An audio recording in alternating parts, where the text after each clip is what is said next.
S ಆತ್ಮೀಯ ವಿದ್ಯಾರ್ಥಿ ಮಿತ್ರರೇ, ನಮಗೆಲ್ರಿಗೂ ಮತ್ತೊಮ್ಮೆ ಸಂತೋಷ್ ಲಾಡ್ ಫೌಂಡೇಶನ್ಗೆ ಆತ್ಮೀಯವಾದಂತಹ ಸ್ವಾಗತ. ನಾನು ನಿಮ್ಮ ಜಗದೀಶ್ಗೆ ಸ್ಟೇಟ್ ಇಂಪಾರ್ಟೆಂಟ್ ವಿಷಯಕ್ಕೆ ಸಂಬಂಧಪಟ್ಟ ಹಾಗೆ ನಿಮ್ಮ ಜೊತೆ ನಾನು ಚರ್ಚೆ ಮಾಡ್ತಾ ಇದ್ದೇನೆ. ಆತ್ಮೀಯ ವಿದ್ಯಾರ್ಥಿ ಮಿತ್ರರೇ, ನಾನು ಕಳೆದ ತರಗತಿಯಲ್ಲಿ ಸ್ಟೇಟ್ ಇಂಪಾರ್ಟೆಂಟ್ ವಿಷಯಕ್ಕೆ ಸಂಬಂಧಪಟ್ಟ ಹಾಗೆ ಅದರಲ್ಲಿಯೂ ಎಸ್ಪೆಷಲಿ ಕರ್ನಾಟಕದ ನದಿ ವ್ಯವಸ್ಥೆ ಬಗ್ಗೆ ಚರ್ಚೆ ಮಾಡ್ತಾ ಇದ್ದೆ.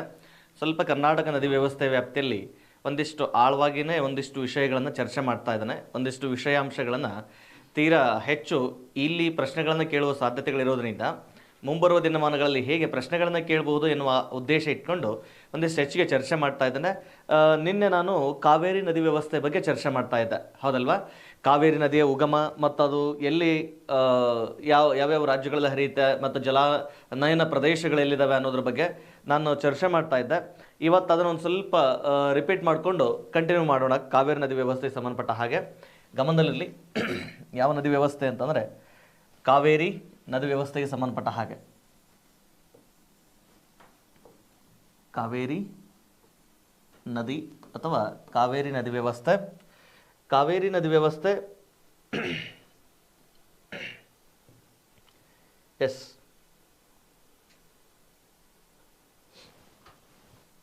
ಎಸ್ ಕಾವೇರಿ ನದಿಯ ಉಗಮ ಅಂತ ಬಂದಾಗ ನಿನ್ನೆ ಚರ್ಚೆ ಮಾಡ್ತಾ ಇದ್ವಿ. ಒನ್ಸ್ ಅಗೇನ್ ರಿಪೀಟ್, ಕಾವೇರಿ ನದಿಯ ಉಗಮ ಅಂತ ಬಂದಾಗ ನೆನ್ಪಿಟ್ಕೊಳ್ಳಿ, ಎಟ್ ಪ್ರೆಸೆಂಟ್ ಕರ್ನಾಟಕದ ಕೊಡಗು ಜಿಲ್ಲೆಯ ಬ್ರಹ್ಮಗಿರಿ ಬೆಟ್ಟದ ತಲಕಾವೇರಿ ಎಂಬಲ್ಲಿ ಉಗಮಗೊಳ್ಳುತ್ತೆ ಅಂತ ಹೇಳಿ. ಬ್ರಹ್ಮಗಿರಿ ಬೆಟ್ಟದ ತಲಕಾವೇರಿ ಎಂಬಲ್ಲಿ ಉಗಮಗೊಳ್ತಕ್ಕಂಥದ್ದು ಯಾವ ನದಿ? ಕಾವೇರಿ ನದಿ. ಈ ಕಾವೇರಿ ನದಿ ಕರ್ನಾಟಕ ಮತ್ತು ತಮಿಳುನಾಡು ರಾಜ್ಯಗಳಲ್ಲಿ ಸರಿಸುಮಾರು 805 ಕಿಲೋಮೀಟರ್ಗಳಷ್ಟು ಉದ್ದ ಹಾದು, ಒಂದೊಂದು ಬುಕ್ದಲ್ಲಿ 809 ಅಂತ ಕೊಟ್ಟಿದ್ದಾನೆ, ಒಂದೊಂದು ಬುಕ್ದಲ್ಲಿ 804 ಕಿಲೋಮೀಟರ್ ಅಂತ ಕೊಟ್ಟಿದ್ದಾನೆ. ಅಪ್ರಾಕ್ಸಿಮೇಟ್ ಆಗಿ ನೆನ್ಪಿಟ್ಕೊಳ್ಳಿ, 805 ಕಿಲೋಮೀಟರ್ಗಳಷ್ಟು ಉದ್ದ ಹಾದು ತಮಿಳುನಾಡಿನ ಕಾವೇರಿ ಪಟ್ಟಣಂ ಎಂಬಲ್ಲಿ ಈ ನದಿ ಕಾವೇರಿ ಪಟ್ಟಣಂ ಎಂಬಲ್ಲಿ ಬಂಗಾಳ ಕೊಲ್ಲಿಯನ್ನು ಸೇರುತ್ತದೆ. ಬಂಗಾಳ ಕೊಲ್ಲಿಯನ್ನು ಸೇರುತ್ತದೆ. ಇದು ಯಾವ ನದಿ ಸರ್? ಕಾವೇರಿ ನದಿಗೆ ಸಂಬಂಧಪಟ್ಟಿರ್ತಕ್ಕಂಥದ್ದು. ಈ ಕಾವೇರಿ ನದಿಯ ಹರಿವಿನ ಪಾತ್ರ ಇರೋದು ಕರ್ನಾಟಕ ಮತ್ತು ತಮಿಳುನಾಡು ಆದರೆ ಈ ನದಿಯ ಜಲಾನಯನ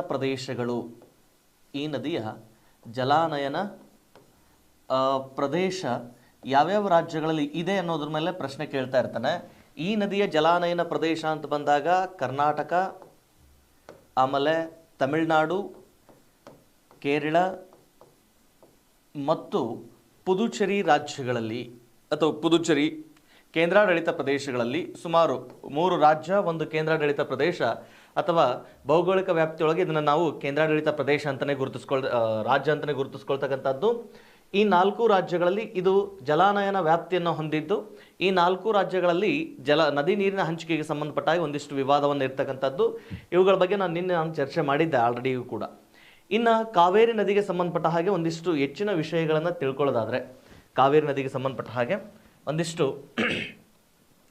ಹೆಚ್ಚಿನ ವಿಷಯಗಳಿಗೆ ಬಂದಾಗ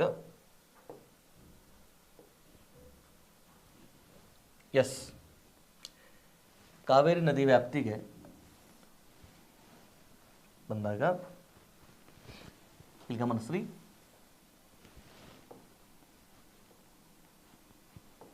ಕಾವೇರಿ ನದಿ. ಈ ಕಾವೇರಿ ನದಿಯ ವ್ಯಾಪ್ತಿಗೆ ಸಂಬಂಧಪಟ್ಟ ಹಾಗೆ ಈ ಕಾವೇರಿ ನದಿಗೆ ನಿರ್ಮಾಣಗೊಂಡಿರುವಂತಹ ಪ್ರಮುಖ ಜಲಾಶಯಗಳಿಗೆ ಸಂಬಂಧಪಟ್ಟ ಹಾಗೆ ಪ್ರಶ್ನೆ ಕೇಳ್ತಾನೆ. ಅದರಲ್ಲಿಯೂ ಮುಖ್ಯವಾಗಿ ಕರ್ನಾಟಕದೊಳಗೆ ನಿರ್ಮಾಣಗೊಂಡಿರುವಂತಹ ಜಲಾಶಯಗಳು ಅಂತ ಬಂದಾಗ ನೆನಪಿರಲಿ, ಕರ್ನಾಟಕದಲ್ಲಿ ಕಾವೇರಿ ನದಿಗೆ ನಿರ್ಮಾಣ ಮಾಡಿರುವ ಜಲಾಶಯ ಅಂತಂದರೆ ದಟ್ ಈಸ್ KRS ಜಲಾಶಯ ಅಂತ ಹೇಳಿ. ಯಾವುದು? KRS ಜಲಾಶಯ ಅಂತ ಹೇಳಿ. ಇದು ಎಟ್ ಪ್ರೆಸೆಂಟ್ ಯಾವ ಜಿಲ್ಲೆಯಲ್ಲಿದೆ ಅಂತಂದರೆ ಮಂಡ್ಯ ಜಿಲ್ಲೆಯ ಶ್ರೀರಂಗಪಟ್ಟಣ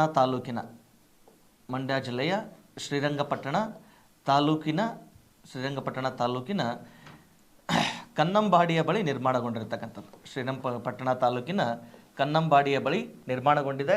ಯಾವುದಿದು? KRS ಜಲಾಶಯ. ಇದು ಕರ್ನಾಟಕದಲ್ಲಿನ ಕಾವೇರಿ ನದಿಗೆ ನಿರ್ಮಾಣ ಮಾಡಿರುವಂತಹ ಅತಿ ಪ್ರಮುಖವಾಗಿರುವಂತಹ ಜಲಾಶಯ. Is the clear? ನೋಡ್ರಿ, KRS ಜಲಾಶಯಕ್ಕೆ ಸಂಬಂಧಪಟ್ಟ ಹಾಗೆ ಸುಮಾರು ಸಲ ಪ್ರಶ್ನೆ ಕೇಳಿರೋದೇನು ಅಂತಂದರೆ, KRS ಜಲಾಶಯ ಇದು ಯಾವ ಜಿಲ್ಲೆಯಲ್ಲಿದೆ ಅಂತಲೇ ಪ್ರಶ್ನೆ ಕೇಳಿದ್ದಾನೆ. KRS ಜಲಾಶಯ ಇದು ಯಾವ ಜಿಲ್ಲೆ ಅಂತ ಬಂದಾಗ ನೀವು ಕನ್ಫ್ಯೂಷನ್ ಆಗಲಾರ್ದಂಗೆ ಕರೆಕ್ಟಾಗಿ ನೆನ್ಪಿಟ್ಕೊಳ್ಳಿಕ್ಕೆ ಸಾಧ್ಯ ಆಗಲಿ. ಇದು ಪ್ರೆಸೆಂಟ್ ಮಂಡ್ಯ ಜಿಲ್ಲೆಯಲ್ಲಿದೆ, ಮೈಸೂರು ಜಿಲ್ಲೆಯಲ್ಲಿಲ್ಲ. ಬಹುತೇಕ ವಿದ್ಯಾರ್ಥಿಗಳು ಇದನ್ನೇ ಉತ್ತರ ಕೊಡುವಂತಹ ಸಾಧ್ಯತೆಗಳಿರ್ತವೆ. KRS ಜಲಾಶಯ ಕಂಡು ಬರುವುದು ಅಂತ ಪ್ರಶ್ನೆ ಮಾಡಿ ಮೊದಲನೇ ಆಪ್ಷನ್ಲೇ ಮೈಸೂರು ಕೊಟ್ಟಿರ್ತಾನೆ. ಸೊ ಇಂದು ಮುಂದೆ ಆಲೋಚನೆ ಮಾಡಲಾರ್ದಂಗೆ ಈಗ ಮೈಸೂರು ಅಂತ ಬಂದ ತಕ್ಷಣ KRS ಜಲಾಶಯದ ವ್ಯಾಪ್ತಿ ಬಹುಶಃ ಮೈಸೂರಿನಲ್ಲಿದೆ ಅಂತ ತಿಳ್ಕೊಂಡಿರುವಂಥ ವಿದ್ಯಾರ್ಥಿಗಳೇ ತುಂಬ ಜಾಸ್ತಿ ಇದ್ದಾರೆ. ಬಟ್ ನೆನ್ಪಿಟ್ಕೊಳ್ಳಿ, KRS ಜಲಾಶಯ ನಿರ್ಮಾಣಗೊಂಡಿರೋದು ಪ್ರಾದೇಶಿಕ ವ್ಯಾಪ್ತಿ ಮಂಡ್ಯ ಜಿಲ್ಲೆಗೆ ಸಂಬಂಧಪಡ್ತಕ್ಕಂಥದ್ದು ಅಂತಂದೇಳಿ. ಸೊ ಹಾಗಾಗಿ ಇದೊಂದಿಷ್ಟು ನೆನ್ಪಿಟ್ಕೊಳ್ಳಿ. ಆನಂತರ ಜಲಾಶಯಗಳು ಹೇಳಬೇಕಾದ್ರೆ KRS ಜಲಾಶಯದ ಬಗ್ಗೆ ಮತ್ತೆ ಡಿಟೇಲಾಗಿ ಚರ್ಚೆ ಮಾಡೋಣ. ಅದಾದಮೇಲೆ ಕಾವೇರಿ ನದಿಗೆ ನಿರ್ಮಾಣ ಮಾಡಿರುವ ಇನ್ನೊಂದು ಜಲಾಶಯ ಅಂತಂದರೆ ದಟ್ ಈಸ್ ಮೆಟ್ಟೂರು ಜಲಾಶಯ. ಇದು ತಮಿಳುನಾಡಿನೊಳಗೆ ಇರ್ತಕ್ಕಂಥದ್ದು. ಯಾವುದು? ಮೆಟ್ಟೂರು ಜಲಾಶಯ ಅಂತ ಹೇಳಿ. ಈ ಮೆಟ್ಟೂರು ಜಲಾಶಯ ಇದು ತಮಿಳುನಾಡಿನೊಳಗಿದೆ. ಈ ಮೆಟ್ಟೂರು ಜಲಾಶಯಕ್ಕೆ ಸ್ಟ್ಯಾನ್ಲಿ ಜಲಾಶಯ ಅಂತಲೂ ಕೂಡ ಕರೀತಾರೆ, ನೆನ್ಪಿಟ್ಕೊಳ್ಳಿ. ಯಾವುದು? ಮೆಟ್ಟೂರು ಜಲಾಶಯಕ್ಕೆ ಸ್ಟ್ಯಾನ್ಲಿ ಜಲಾಶಯ ಅಂತ ಕರೀತಾನೆ. ಒಂದ್ಸಲ ಪ್ರಶ್ನೆ ಕೇಳಿರೋದು, ಸ್ಟ್ಯಾನ್ಲಿ ಜಲಾಶಯ ಇದು ಯಾವ ನದಿಗೆ ಅಡ್ಡಲಾಗಿ ಅಂತಂದೇಳಿ ಕೇಳುವಾಗ ಪ್ರಶ್ನೆ ಮಾಡಿದ್ದಾನೆ. ಆ ಸ್ಟ್ಯಾನ್ಲಿ ಜಲಾಶಯ ಯಾವ ನದಿಗೆ ಅಂತಂದರೆ ದಟ್ ಈಸ್ ಆಲ್ಸೋ ಕಾವೇರಿ ನದಿಗೆ ಸಂಬಂಧಪಟ್ಟಿರ್ತಕ್ಕಂಥದ್ದು. ಇದಾದ್ಮೇಲೆ ಇನ್ನು ಕಾವೇರಿ ನದಿಗೆ ಸಂಬಂಧಪಟ್ಟಂತಹ ಮತ್ತೆ ಹೆಚ್ಚುವರಿಯಾಗಿ ಮಾಹಿತಿಯನ್ನು ಗಮನಿಸೋದಾದರೆ, ಮತ್ತೊಂದಿಷ್ಟು ಮಾಹಿತಿಯನ್ನು ಗಮನಿಸೋದಾದರೆ, ಕಾವೇರಿ ನದಿಗೆ ನಿರ್ಮಾಣ ಮಾಡಿರುವಂತಹ ಪ್ರಮುಖ ಅಥವಾ ಕಾವೇರಿ ನದಿಯಿಂದ ನಿರ್ಮಾಣಗೊಂಡಿರುವಂತಹ ಪ್ರಮುಖ ಜಲಪಾತಗಳ ಬಗ್ಗೆ ಪ್ರಶ್ನೆ ಕೇಳ್ತಿರ್ತಾನೆ. ಕಾವೇರಿ ನದಿ ಯಾವ್ಯಾವ ಜಲಪಾತಗಳನ್ನು ಸೃಷ್ಟಿ ಮಾಡಿದೆ ಅನ್ನುವ ಆಧಾರದ ಮೇಲೆ ಪ್ರಶ್ನೆ ಕೇಳ್ತಾನೆ. ಸೊ ಕಾವೇರಿ ನದಿ ನಿರ್ಮಾಣ ಮಾಡಿರುವ ಪ್ರಮುಖ ಜಲಪಾತಗಳು ಅಂತ ಬಂದಾಗ ಗಮನದಲ್ಲಿರಲಿ, ಅಬ್ಬೆ ಜಲಪಾತ. ಯಾವುದು? ಅಬ್ಬೆ ಜಲಪಾತ. ಈ ಅಬ್ಬೆ ಜಲಪಾತ ಇದು ಪ್ರೆಸೆಂಟ್ ಕೊಡಗು ಜಿಲ್ಲೆ ಒಳಗಿರ್ತಕ್ಕಂಥದ್ದು. ಅದರಲ್ಲಿಯೂ ಕೊಡಗು ಜಿಲ್ಲೆಯ ಮಡಿಕೇರಿಯ ಬಳಿ ನಿರ್ಮಾಣಗೊಂಡಿದೆ. ದಟ್ ಈಸ್ ಅಬ್ಬೆ ಜಲಪಾತ. ಅಬ್ಬೆ ಜಲಪಾತ ಆದಮೇಲೆ ಕಾವೇರಿ ನದಿ ನಿರ್ಮಾಣ ಮಾಡಿರುವ ಇನ್ನ ಪ್ರಮುಖ ಜಲಪಾತ ಅಂತಂದರೆ ಗಗನಚುಕ್ಕಿ ಮತ್ತು ಭರಚುಕ್ಕಿ ಜಲಪಾತ ಅಂತ ಹೇಳಿ. ಗಗನಚುಕ್ಕಿ ಮತ್ತು ಭರಚುಕ್ಕಿ ಜಲಪಾತ. ಈ ಗಗನಚುಕ್ಕಿ ಮತ್ತು ಭರಚುಕ್ಕಿ ಜಲಪಾತಗಳು ಇವು ಮಂಡ್ಯ ಮತ್ತು ಚಾಮರಾಜನಗರ ಜಿಲ್ಲೆಯ ಗಡಿ ವ್ಯಾಪ್ತಿಯೊಳಗೆ ಕಂಡುಬರ್ತಕ್ಕಂಥದ್ದು. ಮಂಡ್ಯ ಮತ್ತು ಚಾಮರಾಜನಗರ ಜಿಲ್ಲೆಯ ವ್ಯಾಪ್ತಿಯೊಳಗೆ ಈ ಒಂದು ಜಲಪಾತಗಳು ಕಂಡುಬರ್ತಕ್ಕಂಥದ್ದು. ಒಂದು ಗಗನಚುಕ್ಕಿ ಮತ್ತು ಭರಚುಕ್ಕಿ ಜಲಪಾತಗಳು ಮಂಡ್ಯ ಮತ್ತು ಚಾಮರಾಜನಗರ ಜಿಲ್ಲೆಯ ವ್ಯಾಪ್ತಿಯಲ್ಲಿ ಕಂಡುಬರ್ತವೆ. ಗಗನಚುಕ್ಕಿ ಭರಚುಕ್ಕಿ ಆದಮೇಲೆ ದೆನ್ ನೆಕ್ಸ್ಟ್ ಸರ್ ಶಿವನ ಸಮುದ್ರ ಜಲಪಾತ ಅಂತ ಹೇಳಿ. ಯಾವುದು? ಶಿವನ ಸಮುದ್ರ ಜಲಪಾತ. ಈ ಶಿವನ ಸಮುದ್ರ ಜಲಪಾತ ಕಾವೇರಿ ನದಿಯಿಂದ ನಿರ್ಮಾಣಗೊಂಡಿದ್ದು ಪ್ರೆಸೆಂಟು ಮಂಡ್ಯ ಜಿಲ್ಲೆಗೆ ಕಂಡುಬರ್ತಕ್ಕಂಥದ್ದು. ಎಲ್ಲಿ? ಮಂಡ್ಯ ಜಿಲ್ಲೆಯಲ್ಲಿ ಕಂಡುಬರ್ತದೆ. ಮಂಡ್ಯ ಜಿಲ್ಲೆ ಆದಮೇಲೆ ದೆನ್ ನೆಕ್ಸ್ಟ್ ಸರ್ ಕಾವೇರಿ ನದಿಯಿಂದ ನಿರ್ಮಾಣಗೊಂಡಿರುವ ಮತ್ತೊಂದು ಜಲಪಾತ ಅಂತ ಬಂದಾಗ ಇದು ಮೈಸೂರು ಜಿಲ್ಲೆಯಲ್ಲಿ ಕಂಡುಬರುವಂತಹ ಜಲಪಾತ. ದಟ್ ಈಸ್ ಚುಂಚನಕಟ್ಟೆ ಜಲಪಾತ ಅಂತ ಹೇಳಿ. ಯಾವುದು? ಚುಂಚನಕಟ್ಟೆ ಜಲಪಾತ. ಈ ಚುಂಚನಕಟ್ಟೆ ಜಲಪಾತ ಇದು ಯಾವ ರಾಜ್ಯದಲ್ಲಿ, ಯಾವ ಜಿಲ್ಲೆ ಅಂತ ಬಂದಾಗ ಇದು ಮೈಸೂರು ಜಿಲ್ಲೆಯಲ್ಲಿ ಕಂಡುಬರ್ತಕ್ಕಂಥದ್ದು. ಓಕೆನಾ? ಇವಿಷ್ಟು ನೋಡ್ರಿ, ಕಾವೇರಿ ನದಿಗೆ ನಿರ್ಮಾಣಗೊಂಡಿರುವ ಜಲಾಶಯಗಳು, ಆಮೇಲೆ ಕಾವೇರಿ ನದಿಯು ತಾನು ಹರಿವಿನ ಸಂದರ್ಭದೊಳಗೆ ನಿರ್ಮಾಣ ಮಾಡಿರುವಂತಹ ಜಲಪಾತಗಳು, ಇವೊಂದು ಸ್ವಲ್ಪ ನೀವು ನೆನ್ಪಿಟ್ಕೊಳ್ಳಿ. ಅದಾದಮೇಲೆ ಇನ್ನು ಕಾವೇರಿ ನದಿಯಿಂದ ನಿರ್ಮಾಣಗೊಂಡಿರುವಂತಹ ಪ್ರಮುಖ ಜಲಪಾತ ಅಂತಂದರೆ ದಟ್ ಈಸ್ ಹೊಗೆನಕಲ್ ಜಲಪಾತ ಅಂತ ಹೇಳಿ. ಯಾವುದು? ಹೊಗೆನಕಲ್ ಜಲಪಾತ. ನಿಮಗೆ ಕಾವೇರಿ ಇದು ಘಟಪ್ರಭಾ ನದಿ ಹೇಳಬೇಕಾದ ಸಂದರ್ಭದೊಳಗೆ ಈ ಕರ್ನಾಟಕದ ನಯಾಗಾರ ಅಂತೇಳಿ ಚರ್ಚೆ ಮಾಡಿದ್ದೆ. ಗೋಕಾಕ್ ಜಲಪಾತ ಘಟಪ್ರಭಾ ನದಿಯಿಂದ ನಿರ್ಮಾಣಗೊಳ್ಳುತ್ತೆ ಅಂತ ಹೇಳಿ. ಬಟ್ ಫ್ರೆಂಡ್ಸ್, ಇಲ್ಲಿ ನೆನ್ಪಿಟ್ಕೊಳ್ಳಿ, ಘಟಪ್ರಭಾ ನದಿಯಿಂದ ನಿರ್ಮಾಣಗೊಂಡಿರುವ ಗೋಕಾಕ್ ಜಲಪಾತ ಅದು ಕರ್ನಾಟಕದ ಜಲಪಾತ ಆದರೆ ಹೊಗೆನಕಲ್ ಜಲಪಾತವನ್ನು ನಾವು ದಕ್ಷಿಣ ಭಾರತದ ನಯಾಗಾರ ಅಂತ ಕರೀತೇವೆ. ನೆನಪಿರಲಿ, ಯಾವುದನ್ನು? ಹೊಗೆನಕಲ್ ಜಲಪಾತವನ್ನು ದಕ್ಷಿಣ ಭಾರತದ ನಯಾಗಾರ ಅಂತ ಕರೀತವೆ. ಚಿತ್ರಕೂಟ ಜಲಪಾತವನ್ನು ಭಾರತದ ನಯಾಗಾರ ಅಂತ ಕರೀತವೆ. ಚಿತ್ರಕೂಟ ಜಲಪಾತ ಇದು ಇಂದ್ರಾವತಿ ನದಿಯಿಂದ ನಿರ್ಮಾಣಗೊಂಡಿದೆ. ಹೊಗೆನಕಲ್ ಜಲಪಾತ ಕಾವೇರಿ ನದಿಯಿಂದ ನಿರ್ಮಾಣಗೊಂಡಿದೆ. ಆಮೇಲೆ ಇದು ಎಟ್ ಪ್ರೆಸೆಂಟ್ ಕರ್ನಾಟಕ ಮತ್ತು ತಮಿಳುನಾಡು ಗಡಿಯಲ್ಲಿ ನಿರ್ಮಾಣಗೊಂಡಿರತಕ್ಕಂಥದ್ದು. ಕರ್ನಾಟಕ ಮತ್ತು ತಮಿಳುನಾಡು ಗಡಿಯಲ್ಲಿ ನಿರ್ಮಾಣಗೊಂಡಿದೆ. ಯಾವುದು ಸರ್? ಹೊಗೆನಕಲ್ ಜಲಪಾತ. ಇದು ಪ್ರಾದೇಶಿಕ ವ್ಯಾಪ್ತಿ ಅಂತ ಬಂದಾಗ ಚಾಮರಾಜನಗರ ಜಿಲ್ಲೆಯ ಕೊಳ್ಳೇಗಾಲ ತಾಲೂಕಿಗೆ ತುಂಬ ಸಮೀಪದಲ್ಲಿ ಇರ್ತಕ್ಕಂಥದ್ದು ಯಾವುದು, ಹೊಗೆನಕಲ್ ಜಲಪಾತ. ಅದಾದಮೇಲೆ ಒಂದು ಸರ್ತಿ ನಮಗೆ ಪಿ ಸಿದವ್ರಿಗೆ ಅಥವಾ ಪಿ ಎಸ್ ಐದವ್ರಿಗೆ ಒಂದು ಪ್ರಶ್ನೆ ಕೇಳಿದ್ರೆ ಹೊಗೆನಕಲ್ ಜಲಪಾತ ಉತ್ತರ ಬರೋ ಹಾಗೆ ಹೇಗೆ ಅಂದರೆ, ಕಾವೇರಿ ನದಿಯು ಕರ್ನಾಟಕವನ್ನು ತೊರೆದ ನಂತರ ನಿರ್ಮಾಣ ಮಾಡಿರುವ ಪ್ರಧಾನ ಅಥವಾ ಪ್ರಮುಖ ಜಲಪಾತ ಯಾವುದು ಅಂತ ಪ್ರಶ್ನೆ ಕೇಳಿದಾನೆ. ಕಾವೇರಿ ನದಿಯು ಕರ್ನಾಟಕವನ್ನು ತೊರೆದ ನಂತರ ನಿರ್ಮಾಣ ಮಾಡಿರುವ ಪ್ರಮುಖ ಜಲಪಾತ ಯಾವುದು ಅಂತ ಪ್ರಶ್ನೆ ಕೇಳಿದಾನೆ. ಸೊ ಕಾವೇರಿ ನದಿ ಕರ್ನಾಟಕವನ್ನು ತೊರೆದ ತಕ್ಷಣ ನಿರ್ಮಾಣ ಮಾಡಿರುವ ಜಲಪಾತ ಅಂದರೆ ದಟ್ ಈಸ್ ಹೊಗೆನಕಲ್ ಜಲಪಾತ ಅಂತ ಹೇಳಿ. Yes, is that clear? So ಇವಿಷ್ಟು ಕಾವೇರಿ ನದಿಯಿಂದ ನಿರ್ಮಾಣಗೊಂಡಿರುವ ಪ್ರಮುಖ ಜಲಪಾತಗಳು. ಇವು ಕಾವೇರಿ ನದಿಗೆ ನಿರ್ಮಾಣ ಮಾಡಿರುವ ಪ್ರಮುಖ ಜಲಾಶಯಗಳಾದರೆ, ಇನ್ನು ಫ್ರೆಂಡ್ಸ್ ಒನ್ ಮೋರ್ ಇಂಪಾರ್ಟೆಂಟ್ ವಿಷಯ ಏನಂತಂದರೆ, ಇನ್ನು ಕಾವೇರಿ ನದಿ ತಾನು ಹರಿಬೇಕಾದ್ರೆ ಕೆಲವೊಂದಿಷ್ಟು ನದಿ ದ್ವೀಪಗಳನ್ನು ನಿರ್ಮಾಣ ಮಾಡಿದೆ. ಕಾವೇರಿ ನದಿ ತಾನು ಹರಿಬೇಕಾದ್ರೆ ತನ್ನ ಹರಿವಿನ ಪಾತ್ರದಲ್ಲಿ ಕೆಲವೊಂದಿಷ್ಟು ನದಿ ದ್ವೀಪಗಳನ್ನು ನಿರ್ಮಾಣ ಮಾಡಿದೆ. ನೋಡ್ರಿ, ಈ ರೀತಿ ಕಾವೇರಿ ನದಿ ಹಾದು ಬರಬೇಕಾದ ಸಂದರ್ಭದೊಳಗೆ ಹಾದು ಬರಬೇಕಾದ್ರೆ ಗಮನಿಸ್ರಿ, ಹಿಂಗೆ ಹಾದು ಬರೋ ಸಂದರ್ಭದೊಳಗೆ ಒಂದಿಷ್ಟು ನದಿ ದ್ವೀಪಗಳು, ಮತ್ತೊಂದು ನದಿ ದ್ವೀಪ, ಈ ಥರ ನದಿ ದ್ವೀಪಗಳನ್ನು ಸೃಷ್ಟಿ ಮಾಡ್ಕೊಂಡು ಬಂದದ. ಈ ರೀತಿಯ ನದಿ ದ್ವೀಪಗಳು ಅಂತ ಬಂದಾಗ ಮೊದಲನೇ ನದಿ ದ್ವೀಪ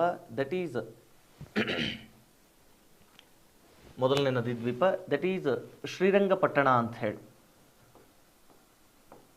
ಶ್ರೀರಂಗಪಟ್ಟಣ, ಈ ಶ್ರೀರಂಗಪಟ್ಟಣ ಇದು ಕಾವೇರಿ ನದಿಯಿಂದ ನಿರ್ಮಾಣಗೊಂಡಿರುವಂತಹ ಪ್ರಮುಖ ನದಿ ದ್ವೀಪ. ಯಾವುದು? ಶ್ರೀರಂಗಪಟ್ಟಣ. ಈ ಶ್ರೀರಂಗಪಟ್ಟಣ ಇದು ಕಾವೇರಿ ನದಿಯ ಪ್ರಮುಖ ನದಿ ದ್ವೀಪ ಆಗಿರ್ತಕ್ಕಂಥದ್ದು. ನೆನಪಿರಲಿ, ಇದು ಪ್ರೆಸೆಂಟ್ ಎಲ್ಲಿಪ್ಪ ಅಂತಂದರೆ ಮಂಡ್ಯ ಜಿಲ್ಲೆಯ ವ್ಯಾಪ್ತಿಯೊಳಗೆ ಬರ್ತದೆ. ಎಲ್ಲಿ? ಮಂಡ್ಯ ಜಿಲ್ಲೆಯ ವ್ಯಾಪ್ತಿಯೊಳಗೆ ಕಂಡು ಬರ್ತದೆ. ಯಾವುದಿದು? ಶ್ರೀರಂಗಪಟ್ಟಣ. ಶ್ರೀರಂಗಪಟ್ಟಣ ಆದಮೇಲೆ ಶಿಂಷಾ ಎನ್ನುವಂತಹ ನದಿ ದ್ವೀಪ. ಕೆಲವೊಂದಿಷ್ಟು ಜನ ಶಿವನ ಸಮುದ್ರ ನದಿ ದ್ವೀಪ ಅಂತ ಕರೀತಾರೆ. ಆ್ಯಕ್ಚುಲಿ ಶಿವನ ಸಮುದ್ರ ಅದು ನದಿ ದ್ವೀಪ ಅನ್ನೋದಕ್ಕಿಂತ ಹೆಚ್ಚಾಗಿ ಅಲ್ಲೊಂದಿಷ್ಟು ಜಲಪಾತಗಳು ನಿರ್ಮಾಣಗೊಂಡಿರೋದ್ರಿಂದ ಅದು ನದಿ ದ್ವೀಪ ಅನ್ನೋದಕ್ಕಿಂತ ಹೆಚ್ಚಾಗಿ ಅದನ್ನು ಜಲಪಾತ ಅಂತೇಳಿ ಪರಿಗಣಿಸೋದು ಸೂಕ್ತ. ಬಟ್ ಕಾವೇರಿ ನದಿಯಿಂದ ನಿರ್ಮಾಣಗೊಂಡಿರುವಂತಹ ಮತ್ತೊಂದು ಪ್ರಮುಖ ನದಿ ದ್ವೀಪ ಅಂತಂದರೆ ದಟ್ ಈಸ್ ಶಿಂಷಾ. ಈ ಶಿಂಷಾ ನದಿ ದ್ವೀಪ ಎಟ್ ಪ್ರೆಸೆಂಟ್ ಇದು ಬೆಂಗಳೂರು ನಗರ ಮತ್ತು ರಾಮನಗರ ಜಿಲ್ಲೆಯ ವ್ಯಾಪ್ತಿಯೊಳಗೆ ಕಂಡು ಬರ್ತಕ್ಕಂಥದ್ದು. ಇದು ಬೆಂಗಳೂರು ಗ್ರಾಮ ಮತ್ತು ರಾಮನಗರ ಜಿಲ್ಲೆಯ ವ್ಯಾಪ್ತಿಯೊಳಗೆ ಕಂಡು ಬರ್ತದೆ. That is Shimsha. Then next Shimsha ಆದಮೇಲೆ ಮತ್ತೊಂದು ಪ್ರಮುಖ ನದಿ ದ್ವೀಪ, ದಟ್ ಈಸ್ ಶಿಂಷಾ ನದಿ ದ್ವೀಪ ಆದಮೇಲೆ ಇದಕ್ಕೆ ನಿರ್ಮಾಣಗೊಂಡಿರುವ ಮತ್ತೊಂದು ನದಿ ದ್ವೀಪ ಅಂತಂದರೆ ಶ್ರೀರಂಗಂ ಎನ್ನುವಂತಹ ನದಿ ದ್ವೀಪ ಬರ್ತದೆ. ಯಾವುದು? ಶ್ರೀರಂಗಂ ಎನ್ನುವ ನದಿ ದ್ವೀಪ. ಇದು ಕರ್ನಾಟಕದಲ್ಲಿ ಇಲ್ಲ, ಇದು ತಮಿಳುನಾಡಿನೊಳಗೆ ಕಂಡು ಬರ್ತಕ್ಕಂತಹ ನದಿ ದ್ವೀಪ ಆಗಿರ್ತಕ್ಕಂಥದ್ದು. ಓಕೆನಾ? So once again I am repeating, ಒಂದು ಸರ್ತಿ ಇದನ್ನೊಂದು ಸ್ವಲ್ಪ ನೆನ್ಪಿಟ್ಕೊಳ್ಳಿಕ್ಕೆ ಸಾಧ್ಯ ಆಗಲಿ. ಕಾವೇರಿ ನದಿಗೆ ನಿರ್ಮಾಣ ಮಾಡಲಾಗಿರುವ ಜಲಾಶಯಗಳು KRS ಜಲಾಶಯ, ಇದು ಮಂಡ್ಯ ಜಿಲ್ಲೆಯ ಶ್ರೀರಂಗಪಟ್ಟಣದ ಕನ್ನಂಬಾಡಿಯ ಬಳಿ ನಿರ್ಮಾಣಗೊಂಡಿದೆ. ದೆನ್ ನೆಕ್ಸ್ಟ್ ಮೆಟ್ಟೂರು ಜಲಾಶಯ, ಇದು ಪ್ರೆಸೆಂಟ್ ತಮಿಳುನಾಡು ವ್ಯಾಪ್ತಿಯೊಳಗೆ ಕಂಡು ಬರ್ತಕ್ಕಂಥದ್ದು. ಕಾವೇರಿ ನದಿಯಿಂದ ನಿರ್ಮಾಣಗೊಂಡಿರುವ ಜಲಪಾತಗಳು ಅಂದರೆ ಅಬ್ಬೆ ಜಲಪಾತ, ಗಗನಚುಕ್ಕಿ, ಬರಚುಕ್ಕಿ, ಶಿವನ ಸಮುದ್ರ, ಚುಂಚನಕಟ್ಟೆ ಜಲಪಾತ, ಹೊಗೆನಕಲ ಜಲಪಾತ, ಇವುಗಳು ಕಾವೇರಿ ನದಿಯಿಂದ ನಿರ್ಮಾಣಗೊಂಡಿದ್ರೆ, ಇನ್ನು ಕಾವೇರಿ ನದಿಗೆ ನಿರ್ಮಾಣಗೊಂಡಿರುವ ಪ್ರಮುಖ ಅಥವಾ ಕಾವೇರಿ ನದಿ ತಾನು ಹರಿವಿನ ಪಾತ್ರದೊಳಗೆ ನಿರ್ಮಾಣ ಮಾಡಿರುವ ಪ್ರಮುಖ ನದಿ ದ್ವೀಪಗಳು ಅಂತ ಬಂದಾಗ ಶ್ರೀರಂಗಪಟ್ಟಣ, ಶಿಂಷಾ ಮತ್ತು ಶ್ರೀರಂಗಂ ಎನ್ನುವಂತಹ ನದಿ ದ್ವೀಪಗಳು ನಿರ್ಮಾಣಗೊಂಡಿರ್ತಕ್ಕಂಥದ್ದು. ಓಕೆನಾ?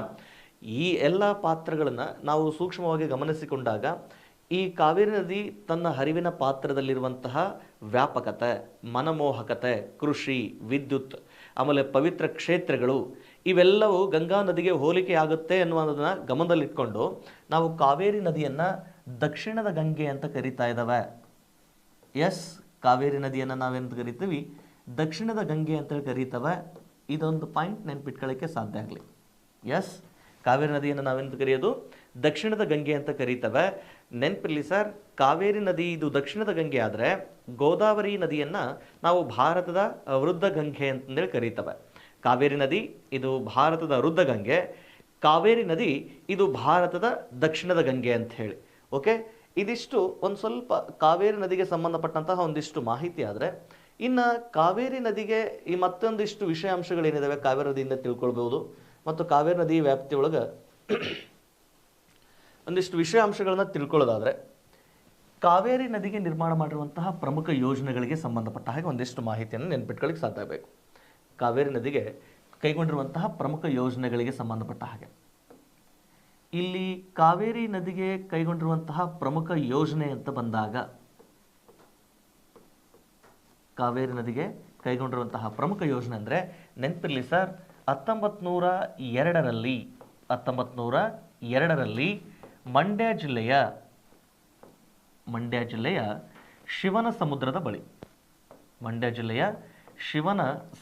ಬಳಿ ಇಲ್ಲಿ ಮೊದಲ ಜಲವಿದ್ಯುತ್ ಯೋಜನೆಯನ್ನು ಕೈಗೊಳ್ಳಾಯಿತು. ಶಿವನ ಸಮುದ್ರ ಜಲವಿದ್ಯುತ್ ಯೋಜನೆ ಅಂತ ಹೇಳಿ, ಓಕೆನಾ. ಶಿವನ ಸಮುದ್ರ ಜಲವಿದ್ಯುತ್ ಯೋಜನೆ ಇದು ಯಾವ ನದಿಗೆ ಅಡ್ಡಲಾಗಿ ಅಂತ ಬಂದಾಗ ಇದು ಕಾವೇರಿ ನದಿಗೆ ಅಡ್ಡಲಾಗಿ ಕೈಗೊಂಡಿರುವಂತಹ ಪ್ರಮುಖ ಜಲವಿದ್ಯುತ್ ಯೋಜನೆ ಇದು, ಓಕೆನಾ. ಕಾವೇರಿ ನದಿಗೆ ಕೈಗೊಂಡಿರುವಂತಹ ಪ್ರಮುಖ ಯೋಜನೆಗಳಲ್ಲಿ ತುಂಬ ಮುಖ್ಯವಾಗಿರ್ತಕ್ಕಂಥದ್ದು ಯಾವುದು? ಶಿವನ ಸಮುದ್ರ ಜಲವಿದ್ಯುತ್ ಯೋಜನೆ ಅಂತ ಹೇಳಿ. ಈ ಜಲವಿದ್ಯುತ್ ಯೋಜನೆ ಎಷ್ಟರಲ್ಲಿ ಅಧಿಕೃತ ಆಯಿತು ಅಂತಂದರೆ 1902ರಲ್ಲಿ ಕೈಗೊಳ್ಳಾಯಿತು. ಈ ಜಲವಿದ್ಯುತ್ ಯೋಜನೆಯನ್ನ ನಾವು ಏಷ್ಯಾದ ಮೊದಲ ಜಲವಿದ್ಯುತ್ ಯೋಜನೆ ಅಂತ ಕರೀತವೆ, ಹೌದಲ್ವಾ? ಏಷ್ಯಾದ ಮೊದಲ ಜಲವಿದ್ಯುತ್ ಯೋಜನೆ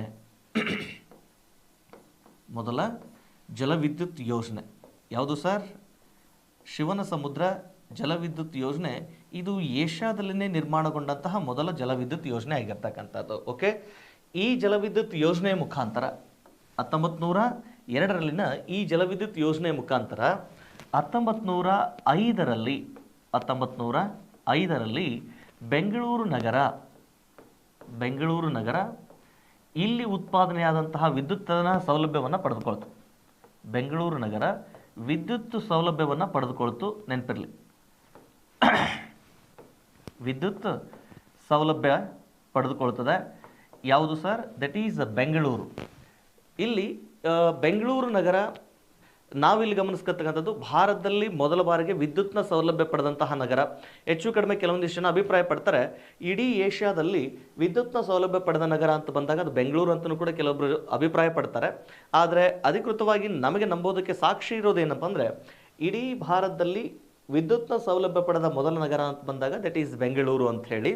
ಆಮೇಲೆ ಇದಕ್ಕಿಂತನೂ ಮುಂಚೆ 1902ರಲ್ಲಿ ಈ ಒಂದು ಜಲವಿದ್ಯುತ್ ಯೋಜನೆಯನ್ನೇ ನಾವು ಏಷ್ಯಾದ ಮೊದಲ ಜಲವಿದ್ಯುತ್ ಯೋಜನೆ ಅಂತ ಪರಿಗಣಿಸೋದಕ್ಕೆ ಕಾರಣ ಅಂತ ಬಂದಾಗ ಅದಕ್ಕಿಂತ ಮುಂಚೆ ಭಾರತದಲ್ಲಿ ಬೇರೆ ಎಲ್ಲಿಯೂ ಜಲವಿದ್ಯುತ್ ಉತ್ಪಾದನೆಯ ಪ್ರಯೋಗಗಳು ಆಗಿರಲಿಲ್ವಾ ಅಂತ ಬಂದಾಗ ಆಗಿತ್ತು. ಆ್ಯಕ್ಚುಲಿ 1887ರ ಸಮಯದೊಳಗೆ 1887 ಐ ಥಿಂಕ್ ಇದು ಅಪ್ರಾಕ್ಸಿಮೇಟ್ ಕರೆಕ್ಟಾಗಿ ನೆನಪಿರಲಿ. 1887ರ ಸಮಯದೊಳಗೆ ಕರ್ನಾಟಕದ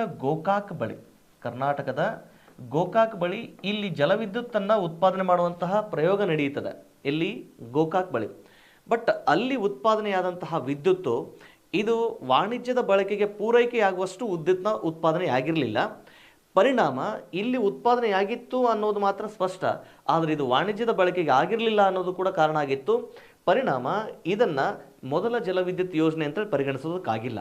ಆದರೆ ಈ 1902ರಲ್ಲಿ ನಿರ್ಮಾಣಗೊಂಡ ಶಿವನ ಸಮುದ್ರದ ಬಳಿ ನಿರ್ಮಾಣಗೊಂಡ ಜಲವಿದ್ಯುತ್ ಯೋಜನೆಯಿಂದ ಉತ್ಪಾದನೆಯಾಗುವ ವಿದ್ಯುತ್ತನ್ನು ನಾವು ಭಾರತದ ವಿವಿಧ ನಗರಗಳಲ್ಲಿ ಅದರಲ್ಲಿಯೂ ಮುಖ್ಯವಾಗಿ ಬೆಂಗಳೂರು ನಗರಕ್ಕೆ ವಾಣಿಜ್ಯದ ಉದ್ದೇಶಕ್ಕೆ ಪೂರೈಕೆ ಮಾಡಲಾಯಿತು. ಹಾಗಾಗಿ ಈ ಶಿವನ ಸಮುದ್ರ ಜಲವಿದ್ಯುತ್ ಯೋಜನೆಯನ್ನು ನಾವು ಭಾರತದ ಅಷ್ಟೇ ಅಲ್ಲ ಏಷ್ಯಾದ ಮೊದಲ ಜಲವಿದ್ಯುತ್ ಯೋಜನೆ ಅಂತೇಳಿ ಪರಿಗಣಿಸ್ತಕ್ಕಂಥದ್ದು, ಓಕೆನಾ. ಸೊ ಇಲ್ಲಿ ಉತ್ಪಾದನೆಯಾದಂತಹ ವಿದ್ಯುತ್ತು ಮೊದಲು ಪಡೆದ ನಗರ ಅಂತ ಬಂದಾಗ ಬೆಂಗಳೂರು. ಈ 1905ರಲ್ಲಿ ಬೆಂಗಳೂರಿಗೆ ಪೂರೈಕೆ ಮಾಡೋದಕ್ಕಿಂತ ಮುಂಚೆ 1904ರಲ್ಲಿ ಮೊದಲು ಅದನ್ನೇನು ಮಾಡ್ತಾರೆ, KGFಗೆ ಪ್ರಾಯೋಗಿಕವಾಗಿ ವಿದ್ಯುತ್ತನ್ನು ಪೂರೈಕೆ ಮಾಡ್ತಾರೆ. ಸೊ KGFಗೆ ಪ್ರಾಯೋಗಿಕವಾಗಿ ವಿದ್ಯುತ್ತನ್ನು ಪೂರೈಕೆ ಮಾಡಿ ಅಲ್ಲಿ ಯಶಸ್ವಿಯಾದ ನಂತರ ಅಧಿಕೃತವಾಗಿ ಬೆಂಗಳೂರಿಗೆ ವಿದ್ಯುತ್ತನ್ನು ಪೂರೈಕೆ ಮಾಡಲಾಯಿತು. ಸೊ ವಿದ್ಯುತ್ ಪೂರೈಕೆ ಪಡೆದ ಭಾರತದ ಮೊದಲ ನಗರ ದಟ್ ಈಸ್ ಬೆಂಗಳೂರು ಅಂತ ಹೇಳಿ. ಇದೊಂದಿಷ್ಟು ಕಾವೇರಿ ನದಿ ವ್ಯಾಪ್ತಿಗೆ ಸಂಬಂಧಪಡುವಂತಹ ಪ್ರಮುಖ ಯೋಜನೆ. ಇದಾದ್ಮೇಲೆ ಈ KRS ಜಲಾಶಯದ ಬಳಿ ಸರ್ ಮಿರ್ಜಾ ಇಸ್ಮಾಯಿಲ್ ರವರು ಬೃಂದಾವನ ಉದ್ಯಾನವನವನ್ನು ನಿರ್ಮಾಣ ಮಾಡಿರ್ತಕ್ಕಂಥದ್ದು, ಓಕೆನಾ. ಬೃಂದಾವನ ಉದ್ಯಾನವನ, ಈ ಬೃಂದಾವನ ಉದ್ಯಾನವನ ಯಾವ ಜಿಲ್ಲೆಯಲ್ಲಿದೆ ಅಂತಂದ್ರೆ ಕೂಡ ಕೆಲವೊಂದು ಪ್ರಶ್ನೆಗಳನ್ನು ಕೇಳಿದ್ದಾನೆ. ಈ ಬೃಂದಾವನ ಉದ್ಯಾನವನ KRSನ ತಟದಲ್ಲಿ ನಿರ್ಮಾಣಗೊಂಡಿದ್ದು ಪ್ರೆಸೆಂಟ್ ಮಂಡ್ಯ ಜಿಲ್ಲೆಯ ವ್ಯಾಪ್ತಿಯೊಳಗೆ ಬರ್ತದೆ. ನಿರ್ಮಾಣ ಅಂತ ಬಂದಾಗ ಇದು ಸರ್ ಮಿರ್ಜಾ ಇಸ್ಮಾಯಿಲ್ ರವರ ಈ ದಿವಾನಗಿರಿಯ ಅವಧಿಯೊಳಗೆ ನಿರ್ಮಾಣಗೊಂಡಿರುವಂತಹ ಪ್ರಮುಖ ಉದ್ಯಾನವನ. ಇದಿಷ್ಟು ಕಾವೇರಿ ನದಿಗೆ ಸಂಬಂಧಪಟ್ಟಂಥ ಒಂದಿಷ್ಟು ಮುಖ್ಯ ಅಂಶಗಳಿಗೆ ಸಂಬಂಧಪಟ್ಟಿರುವಂಥ ಒಂದಿಷ್ಟು ಮಾಹಿತಿ. ನೆನ್ಪಿಟ್ಕೊಳ್ರಿ, ಇವುಗಳ ಮೇಲೆ ನಿಮಗೆ ಪ್ರಶ್ನೆ ಕೇಳೋ ಸಾಧ್ಯತೆ ಇರ್ತದೆ. ಒಟ್ಟಾರೆಯಾಗಿ ಕಾವೇರಿ ನದಿಯನ್ನು ನಾವು ಕರ್ನಾಟಕದ ಜೀವನದಿ ಅಂತಂದು ಕೂಡ ಕರೀತೇವೆ. ಆಮೇಲೆ ಕಾವೇರಿ ನದಿಯನ್ನು ಭಾರತದ ದಕ್ಷಿಣದ ಗಂಗೆ ಅಂತಲೂ ಕೂಡ ಕರೀತಕ್ಕಂಥದ್ದು. ಓಕೆನಾ. ಜೊತೆಗೆ ಕಾವೇರಿ ನದಿ ಇದು ಕರ್ನಾಟಕದಲ್ಲಿನೇ ಹುಟ್ಟಿ ಕರ್ನಾಟಕದಲ್ಲಿನೇ ಅತ್ಯಂತ ಉದ್ದವಾಗಿ ಹಾದು ಹೋಗುವಂತಹ ಕರ್ನಾಟಕದ ನದಿ ಅಂತಂದು ಕೂಡ ಕರೀತವೆ. ಇದ್ರ ಬಗ್ಗೆ ಒಂದಿಷ್ಟು ನಿನ್ನೆ ಮಾಹಿತಿನೂ ಚರ್ಚೆ ಮಾಡಿದ್ದೆ, ಇವತ್ತು ಕೂಡ ಇದ್ರ ಬಗ್ಗೆ ಚರ್ಚೆ ಮಾಡಿದ್ದೇನೆ. ಇದನ್ನೊಂದು ಸ್ವಲ್ಪ ನೆನ್ಪಿಟ್ಕೊಳ್ಳಿಕ್ಕೆ ಸಾಧ್ಯ ಆಗಲಿ. ಇನ್ನು ಕಾವೇರಿ ನದಿಗೆ ಸೇರುವಂತಹ ಉಪನದಿಗಳಿಗೆ ಸಂಬಂಧಪಟ್ಟ ಹಾಗೆ ಒಂದಿಷ್ಟು ಮಾಹಿತಿಯನ್ನು ಗಮನಿಸೋದಾದರೆ, ಕಾವೇರಿ ನದಿಯ ಉಪನದಿಗಳಿಗೆ ಸಂಬಂಧಪಟ್ಟಂಥ ಒಂದಿಷ್ಟು ಮಾಹಿತಿ ಆದರೆ ನೆನಪಿರಲಿ ಸರ್, ಕಾವೇರಿ ನದಿಯ ಉಪನದಿಗಳು ಅಂತ ಬಂದಾಗ ನಿಮಗೆ ಹೇಮಾವತಿ, ಎರಡನೇದು ಹೇಮಾವತಿ ಆದಮೇಲೆ ಅರ್ಕಾವತಿ, ಅರ್ಕಾವತಿ ಆದಮೇಲೆ ಶಿಂಷಾ. ಈ ಶಿಂಷಾ, ಅರ್ಕಾವತಿ, ಹೇಮಾವತಿ ಇವು ಎಡದಂಡೆಯಿಂದ ಉತ್ತರದಿಂದ ಬಂದು ಸೇರ್ಕೊಳ್ತವೆ. ಇನ್ನು ಇದಕ್ಕೆ ಬಲದಂಡೆಯಿಂದ ಬಂದು ಸೇರ್ಕೊಳ್ಳುವ ಅಥವಾ ದಕ್ಷಿಣದಿಂದ ಬಂದು ಸೇರ್ಕೊಳ್ಳುವ ಉಪನದಿಗಳು ಅಂತ ಬಂದಾಗ ಲಕ್ಷ್ಮಣ ತೀರ್ಥ ಅಂತ ಬರ್ತದೆ. ಯಾವುದು? ಲಕ್ಷ್ಮಣ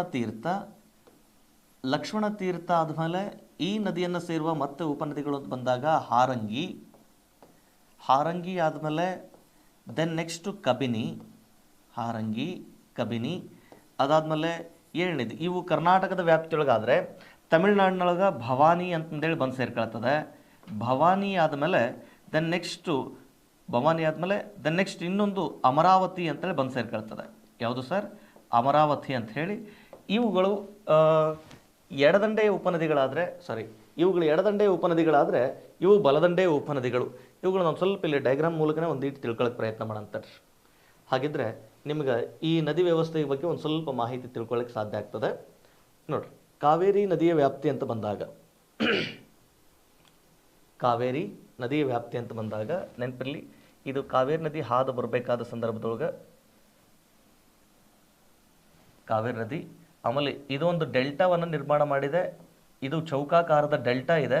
ಈ ಡೆಲ್ಟಾವನ್ನು ನಾವು ಮತ್ತೆ ಕ್ವಾಡ್ರಿಲೇಟರ್ ಡೆಲ್ಟಾ ಅಂತ ಕರೀತೇವೆ. ಯಾವುದದು? ಕಾವೇರಿ ನದಿಗೆ ಸಂಬಂಧಪಟ್ಟಿರೋದು. ಈ ಕಾವೇರಿ ನದಿ ಹಾದು ಬರಬೇಕಾದ ಸಂದರ್ಭದೊಳಗೆ ಈ ನದಿಗೆ ಬಂದು ಸೇರುವ ಮೊದಲ ಉಪನದಿ ಅಂತ ಬಂದಾಗ ನೆನಪಿರಲಿ, ಇದು ಮೊದಲು ಬಂದು ಸೇರುವಂತಹ ಉಪನದಿ ದಿಸ್ ಈಸ್ ಹೇಮಾವತಿ ಅಂತ ಹೇಳಿ. ಯಾವುದು? ಹೇಮಾವತಿ ನಂತರ ಇದನ್ನು ಸೇರುವಂತಹ ಮತ್ತೊಂದು ಪ್ರಮುಖ ಉಪನದಿ ಅಂತ ಬಂದಾಗ ದಟ್ ಈಸ್ ಅರ್ಕಾವತಿ ಅಂತ ಹೇಳಿ. ಅರ್ಕಾವತಿ ಆದಮೇಲೆ ಮತ್ತೆ ಈ ನದಿಯನ್ನು ಸೇರುವಂತಹ ಪ್ರಮುಖ ಉಪನದಿ ಅಂತ ಬಂದಾಗ ದಟ್ ಈಸ್ ಶಿಂಷಾ ಅಂತ ಹೇಳಿ. ಹೇಮಾವತಿ, ಶಿಂಷಾ, ಆನಂತರ ಬಂದು ಸೇರುವಂತಹ ಉಪನದಿ ಅಂತಂದರೆ ದಟ್ ಈಸ್ ಅರ್ಕಾವತಿ ನದಿಗಳು ಇವು ನೋಡ್ರಿ. ದಿಸ್ ಈಸ್ ಹೇಮಾವತಿ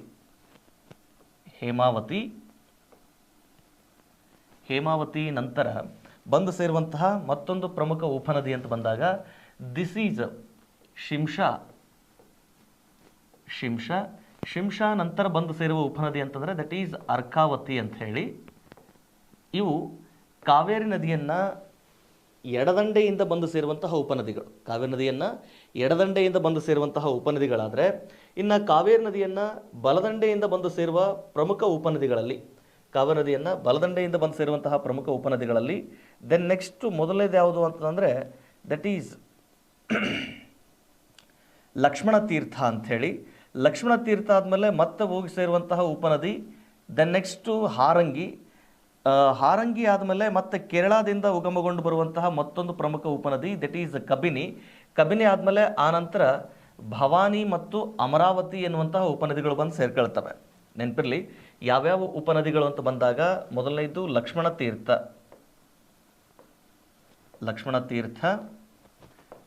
ತೀರ್ಥ ಆದಮೇಲೆ ದೆನ್ ನೆಕ್ಸ್ಟ್ ಹಾರಂಗಿ ಆದಮೇಲೆ ಮತ್ತೆ ಬಂದು ಸೇರುವಂತಹ ಉಪನದಿ ಅಂತ ಬಂದಾಗ ಕಬಿನಿ ಆದಮೇಲೆ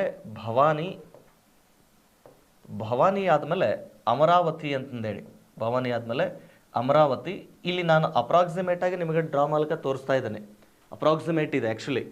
ನಿಮಗಿಲ್ಲಿ ಈ ಅಪ್ರಾಕ್ಸಿಮೇಟ್ ಕಾರಣ ಏನಪ್ಪ ಅಂತಂದರೆ ಯಾವ್ಯಾವ ನದಿ ಆದಮೇಲೆ ಯಾವ್ಯಾವ ನದಿಗಳು ಕಾವೇರಿ ನದಿಯನ್ನು ಸೇರ್ಕೊಳ್ತೇವೆ ಅನ್ನೋದು ನಿಮ್ಗೆ ಗೊತ್ತಿರಬೇಕು. ಆ ಕಾರಣಕ್ಕೆ ಅದಾದಮೇಲೆ ಎಡದಂಡೆಯಿಂದ ಬಂದು ಸೇರ್ಕೊಳ್ಳುವಂಥ ಉಪನದಿ ಯಾವುದು, ಆನಂತರ ಬಲದಂಡೆಯಿಂದ ಹೋಗಿ ಸೇರ್ಕೊಳ್ಳುವಂಥ ಉಪನದಿ ಯಾವುದು, ಅನ್ನುವ ಮಾಹಿತಿ ಒಂದಿಷ್ಟು ನಿಮಗೆ ನಾಳೆ ಡಯಾಗ್ರಾಮ್ ಥರ ಏನಾದರೂ ಪ್ರಶ್ನೆ ಕೇಳ್ದ ಅಂತಂದರೆ ಗೊತ್ತಾಗಲಿ ಅನ್ನೋ ಕಾರಣಕ್ಕೆ ಇದೊಂದಿಷ್ಟು ಮಾಹಿತಿಯನ್ನು ಈ ಥರ ನಾನು ನಿಮಗೆ ಅಂದಾಜಾಗಿ ತಿಳಿಸ್ಕೊಳ್ಳಿಕ್ಕೆ ಪ್ರಯತ್ನ ಮಾಡ್ತಾ ಇದ್ದಾನೆ.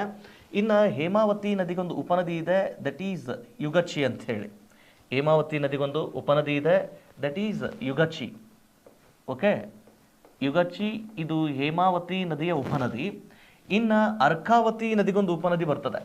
ಅರ್ಕಾವತಿ ನದಿಗೊಂದು ಉಪನದಿ ಬಂದು ಸೇರ್ಕೊಳ್ತದೆ, ನೆನಪಿರಲಿ. ಅರ್ಕಾವತಿ ನದಿಗೆ ಬಂದು ಸೇರ್ಕೊಳ್ಳುವಂತಹ ಉಪನದಿ ಇದು ಯಾವುದು ಅಂತಂದರೆ ದಿಸ್ ಈಸ್ ಋಷಭಾವತಿ ಅಂತ ಹೇಳಿ ನೆನಪಿರಲಿ. ಯಾವುದು? ಋಷಭಾವತಿ. ಈ ಋಷಭಾವತಿ ಇದು ಯಾವ ನದಿಯ ಉಪನದಿ ಅಂತಂದರೆ ಅರ್ಕಾವತಿ ನದಿಯ ಉಪನದಿ. ನೆನಪಿರಲಿ, ಈ ಋಷಭಾವತಿ ನದಿಯ ದಂಡೆಯ ಮೇಲೆ, ಈ ಋಷಭಾವತಿ ನದಿಯ ದಂಡೆಯ ಮೇಲೆ, ಋಷಭಾವತಿ ನದಿಯ ದಂಡೆಯ ಮೇಲೆ ಕರ್ನಾಟಕದ ರಾಜಧಾನಿ ಕಂಡು ಬರ್ತದೆ, ದಟ್ ಈಸ್ ಬೆಂಗಳೂರು. ಓಕೆನಾ? ಬೆಂಗಳೂರು ಇದು ಯಾವ ನದಿಯ ದಂಡೆ ಮೇಲೆಪ್ಪ ಅಂತಂದರೆ ಋಷಭಾವತಿ ನದಿಯ ದಂಡೆ ಮೇಲೆ. ಈ ಋಷಭಾವತಿ ಮತ್ತು ಅರ್ಕಾವತಿ ನದಿಯ ಜಲಾನಯನ ವ್ಯಾಪ್ತಿಯೊಳಗೆ ಕರ್ನಾಟಕದ ರಾಜಧಾನಿ ಇದೆ, ದಟ್ ಈಸ್ ಬೆಂಗಳೂರು ಅಂತ ಹೇಳಿ. ಬಟ್ ಎಟ್ ಪ್ರೆಸೆಂಟ್ ಋಷಭಾವತಿ ನದಿ ಅದು ಸಂಪೂರ್ಣವಾಗಿ ಬೆಂಗಳೂರು ನಗರದಿಂದ ಹೊರಗಡೆಗೊಳ್ಳುವಂತಹ ಮಲಿನ ಆ ನದಿಯನ್ನು ಸೇರಿಕೊಂಡು ಸಂಪೂರ್ಣವಾಗಿ ಕಲುಷಿತಗೊಂಡಿರುವಂತಹ ಕರ್ನಾಟಕದ ನದಿ ಅದು ಯಾವುದು? ಋಷಭಾವತಿ ಅಂತಂದೇಳಿ. ಇದೊಂದು ಸ್ವಲ್ಪ ಇತ್ತೀಚೆಗೆ ದಿನಮಾನಗಳಲ್ಲಿ ಪ್ರಶ್ನೆ ಕೇಳಿದ್ದ ನೋಡ್ರಿ. ಬೆಂಗಳೂರು ಯಾವ ನದಿಯ ದಂಡೆಯ ಮೇಲಿದೆ ಅಂತ ಪ್ರಶ್ನೆ ಕೇಳಿದ್ದ. ಬೆಂಗಳೂರು ಇದು ಯಾವ ನದಿಯ ದಂಡೆಯ ಮೇಲೆ ಅಂತಂದರೆ ಋಷಭಾವತಿ. ಋಷಭಾವತಿ ಇದು ಯಾವ ನದಿಯ ಉಪನದಿ ಅಂತಂದರೆ ದಟ್ ಈಸ್ ಅರ್ಕಾವತಿ ನದಿಯ ಉಪನದಿ. Clear sir? ಅದಾದಮೇಲೆ ಇನ್ನು ಲಕ್ಷ್ಮಣ ತೀರ್ಥ ಅಂತ ಬಂದಾಗ ಲಕ್ಷ್ಮಣ ತೀರ್ಥದ ನದಿಯ ಬಗ್ಗೆ ಒಂದು ಸ್ವಲ್ಪ ಮಾಹಿತಿ ನೆನ್ಪಿಟ್ಕೊಳ್ಳಿ. ಇಲ್ಲಿ ಏನು ಪ್ರಶ್ನೆ ಕೇಳ್ತಾನಂದರೆ ಇಲ್ಲಿ KRS ಜಲಾಶಯ ಕಂಡುಬರ್ತದೆ. ಮಂಡ್ಯ ಜಿಲ್ಲೆಯ KRS ಜಲಾಶಯ ಕಂಡುಬರ್ತದೆ. ಈ KRS ಜಲಾಶಯದ ಬಳಿ ರಾಮೇನಹಳ್ಳಿ ಎನ್ನುವಲ್ಲಿ ಲಕ್ಷ್ಮಣ ತೀರ್ಥ ನದಿ ಕಾವೇರಿ ನದಿಯನ್ನು ಸೇರಿಕೊಳ್ತದೆ. ಆ ಆಧಾರದ ಮೇಲೆ ಪ್ರಶ್ನೆ ಕೇಳ್ತಿರ್ತಾನೆ, KRS ಜಲಾಶಯದ ಬಳಿ ಕಾವೇರಿ ನದಿಯನ್ನು ಸೇರುವ ಉಪನದಿ ಯಾವುದು ಅಂತ ಪ್ರಶ್ನೆ ಕೇಳ್ತಾನೆ, ದಟ್ ಈಸ್ ಲಕ್ಷ್ಮಣ ತೀರ್ಥ ಅಂತ ಹೇಳಿ. ಓಕೆನಾ? ಸೊ ಇದೊಂದು ಪಾಯಿಂಟ್ ನೆನ್ಪಿಟ್ಕೊಳ್ಳಿಕ್ಕೆ ಸಾಧ್ಯ ಆಗಲಿ. KRS ಜಲಾಶಯದ ಬಳಿ ಕಾವೇರಿ ನದಿಯನ್ನು ಸೇರುವಂತಹ ಉಪನದಿ ಯಾವುದು ಅಂತ ಕೇಳ್ತಾನೆ, ದಟ್ ಈಸ್ ಲಕ್ಷ್ಮಣ ತೀರ್ಥ ಅಂತ ಹೇಳಿ. ಓಕೆನಾ? That is Lakshmana Tirtha. ಇನ್ನು ಲಕ್ಷ್ಮಣ ತೀರ್ಥ ನದಿ ಹಾದು ಹೋಗಬೇಕಾದ್ರೆ ಫ್ರೆಂಡ್ಸ್, ಕೊಡಗು ಜಿಲ್ಲೆ ಒಳಗೆ ಈ ನದಿ ಹಾದು ಬರಬೇಕಾದ್ರೆ ಇದಕ್ಕೊಂದು ಇರುಪು ಜಲಪಾತ ನಿರ್ಮಾಣಗೊಂಡಿದೆ. ಅದಕ್ಕಿಂತ ಮುಖ್ಯವಾಗಿ ನೆನ್ಪಿಟ್ಕೋಬೇಕಾಗಿರೋದು ಈ ಲಕ್ಷ್ಮಣ ತೀರ್ಥ ನದಿಯ ಹರಿವಿನ ವ್ಯಾಪ್ತಿ ಒಳಗೆ ಕೊಡಗು ಜಿಲ್ಲೆಯೊಳಗೆ ನಾಗರಹೊಳೆ ಅಭಯಾರಣ್ಯ ಕಂಡು ಬರ್ತಕ್ಕಂಥದ್ದು. ಯಾವುದು ಸರ್? ನಾಗರಹೊಳೆ ಅಭಯಾರಣ್ಯ. ಆಮೇಲೆ ಅರ್ಕಾವತಿ ಋಷಭಾವತಿ ನದಿಯ ವ್ಯಾಪ್ತಿಯೊಳಗೆ ಬೆಂಗಳೂರು ಗ್ರಾಮಾಂತರ ಜಿಲ್ಲೆಯ ಬನ್ನೇರುಘಟ್ಟ ವ್ಯಾಪ್ತಿಯೊಳಗೆ ಇಲ್ಲಿ ಬನ್ನೇರುಘಟ್ಟ ರಾಷ್ಟ್ರೀಯ ಉದ್ಯಾನವನ ಕಂಡು ಬರ್ತದೆ. ನೆನಪಿರಲಿ, ಯಾವ್ಯಾವ ರಾಷ್ಟ್ರೀಯ ಉದ್ಯಾನವನಗಳು ಯಾವ್ಯಾವ ನದಿ ವ್ಯಾಪ್ತಿಯೊಳಗಂತ ಬಂದಾಗ ಅರ್ಕಾವತಿ ಋಷಭಾವತಿ ಈ ನದಿಯ ವ್ಯಾಪ್ತಿಯೊಳಗೆ ಬನ್ನೇರುಘಟ್ಟ ರಾಷ್ಟ್ರೀಯ ಉದ್ಯಾನವನ ಬಂದರೆ, ಇಲ್ಲಿ ಲಕ್ಷ್ಮಣ ತೀರ್ಥ ನದಿಯ ವ್ಯಾಪ್ತಿಯೊಳಗೆ ಇಲ್ಲಿ ಯಾವ ರಾಷ್ಟ್ರೀಯ ಉದ್ಯಾನವನ ಅಂತಂದರೆ ಈ ನಾಗರಹೊಳೆ ರಾಷ್ಟ್ರೀಯ ಉದ್ಯಾನವನ. ಇದನ್ನು ನಾವು ರಾಜೀವ್ ಗಾಂಧಿ ರಾಷ್ಟ್ರೀಯ ಉದ್ಯಾನವನ ಅಂತಲೂ ಕೂಡ ಕರೆದಿದ್ದಾವೆ. Is the clear? ಇನ್ನು ಇದು ಹೇಮಾವತಿ ನದಿಯ ಉಪನದಿ ಅಂತ ಬಂದಾಗ ಯುಗಚಿ, ಶಿಂಷಾ ಇದು ತುಮಕೂರು ಜಿಲ್ಲೆಯೊಳಗೆ ಉಗಮಗೊಳ್ತಕ್ಕಂಥದ್ದು. ಈಗ ಒಂದೊಂದೇ ನದಿನ ಇಟ್ಕೊಂಡು ಚರ್ಚೆ ಮಾಡೋಣ. ಅದಾದಮೇಲೆ ಕಬಿನಿ ನದಿ ಇದು ಕೇರಳದಿಂದ ಹಾದು ಬರ್ತದೆ.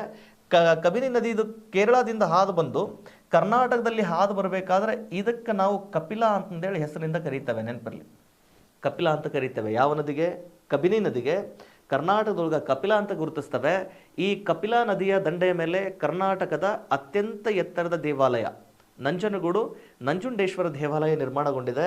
ಅದು ಯಾವ ನದಿಯ ದಂಡೆಯ ಮೇಲೆ ಅಂತಂದರೆ ಕಬಿನಿ ನದಿಯ ದಂಡೆ ಮೇಲೆ. ಈ ಕಬಿನಿ ನದಿಗೊಂದು ಉಪನದಿ ಇದೆ. ಈ ಕಬಿನಿ ನದಿಗೊಂದು ಉಪನದಿ ಇದೆ. ಆ ಉಪನದಿ ಯಾವುದು ಅಂತಂದರೆ ದಟ್ ಈಸ್ ನುಗು ನದಿ ಅಂತ ಬರ್ತದೆ. ಯಾವುದು? ನುಗು ನದಿ ಅಂತೇಳಿ ನೆನ್ಪಿಟ್ಕೊಳ್ಳಿ. ಯಾವ್ಯಾವ ನದಿಯ ವ್ಯಾಪ್ತಿಯೊಳಗೆ ಯಾವ್ಯಾವ ನದಿಗಳು ಅನ್ನೋದನ್ನು ಪ್ರಶ್ನೆ ಕೇಳೋ ಸಾಧ್ಯತೆಗಳಿರ್ತವೆ. ಹಾಗಾಗಿ that is Nugu. Nugu not ನಗು. ನುಗು ನದಿ ಇದು ಯಾವ ನದಿಯ ಉಪನದಿ ಅಂತ ಬಂದಾಗ ಕಬಿನಿ ನದಿಯ ಉಪನದಿ. ಹೇಮಾವತಿ ನದಿಯ ಉಪನದಿ ಯುಗಚಿ. ಅರ್ಕಾವತಿ ನದಿಯ ಪ್ರಮುಖ ಉಪನದಿ ಋಷಭಾವತಿ. ಇವುಗಳು ಒಂದಿಷ್ಟು ನೆನ್ಪಿಟ್ಕೊಳ್ಳಿ. ಅದಾದಮೇಲೆ ಸರ್, ಈ ಭವಾನಿ ನದಿಯನ್ನು ಹೋಗಿ ಸೇರುವಂತಹ ಮತ್ತೊಂದು ಪ್ರಮುಖ ಉಪನದಿ ಇದೆ. ಭವಾನಿ ನದಿಯನ್ನು ಹೋಗಿ ಸೇರುವಂತಹ ಪ್ರಮುಖ ಉಪನದಿ ದಟ್ ಈಸ್ ಮೋಯಾರ್ ಅಂತ ಹೇಳಿ. ಯಾವುದು? ಮೋಯಾರ್ ಎನ್ನುವಂತಹ ಉಪನದಿ. ಇದು ಯಾವ ನದಿಯ ಉಪನದಿ ಅಂತ ಕೇಳ್ತಾನೆ. ಮೋಯಾರ್ ಭವಾನಿ ನದಿಯ ಉಪನದಿ. ಈ ಮೋಯಾರ್ ನದಿ ಇಲ್ಲಿ ಯಾಕೆ ತುಂಬ ಫೇಮಸ್ ಅಂತಂದರೆ, ನೀವು ಸ್ಟೇಟ್ ಇಂಪಾರ್ಟೆಂಟಿಗೆ ಸಂಬಂಧಪಟ್ಟಂಥ ಒಂದಿಷ್ಟು ಹಳೆಯ ವಿಡಿಯೋಗಳನ್ನು ಗಮನಿಸಿ. ಮೋಯಾರ್ ನದಿಯನ್ನು ನಾವು ಕರ್ನಾಟಕದ ದಕ್ಷಿಣದ ತುದಿ ಅಂತಂದೇಳಿ ಗುರುತಿಸ್ಕೊಂಡಿದ್ದಾವೆ.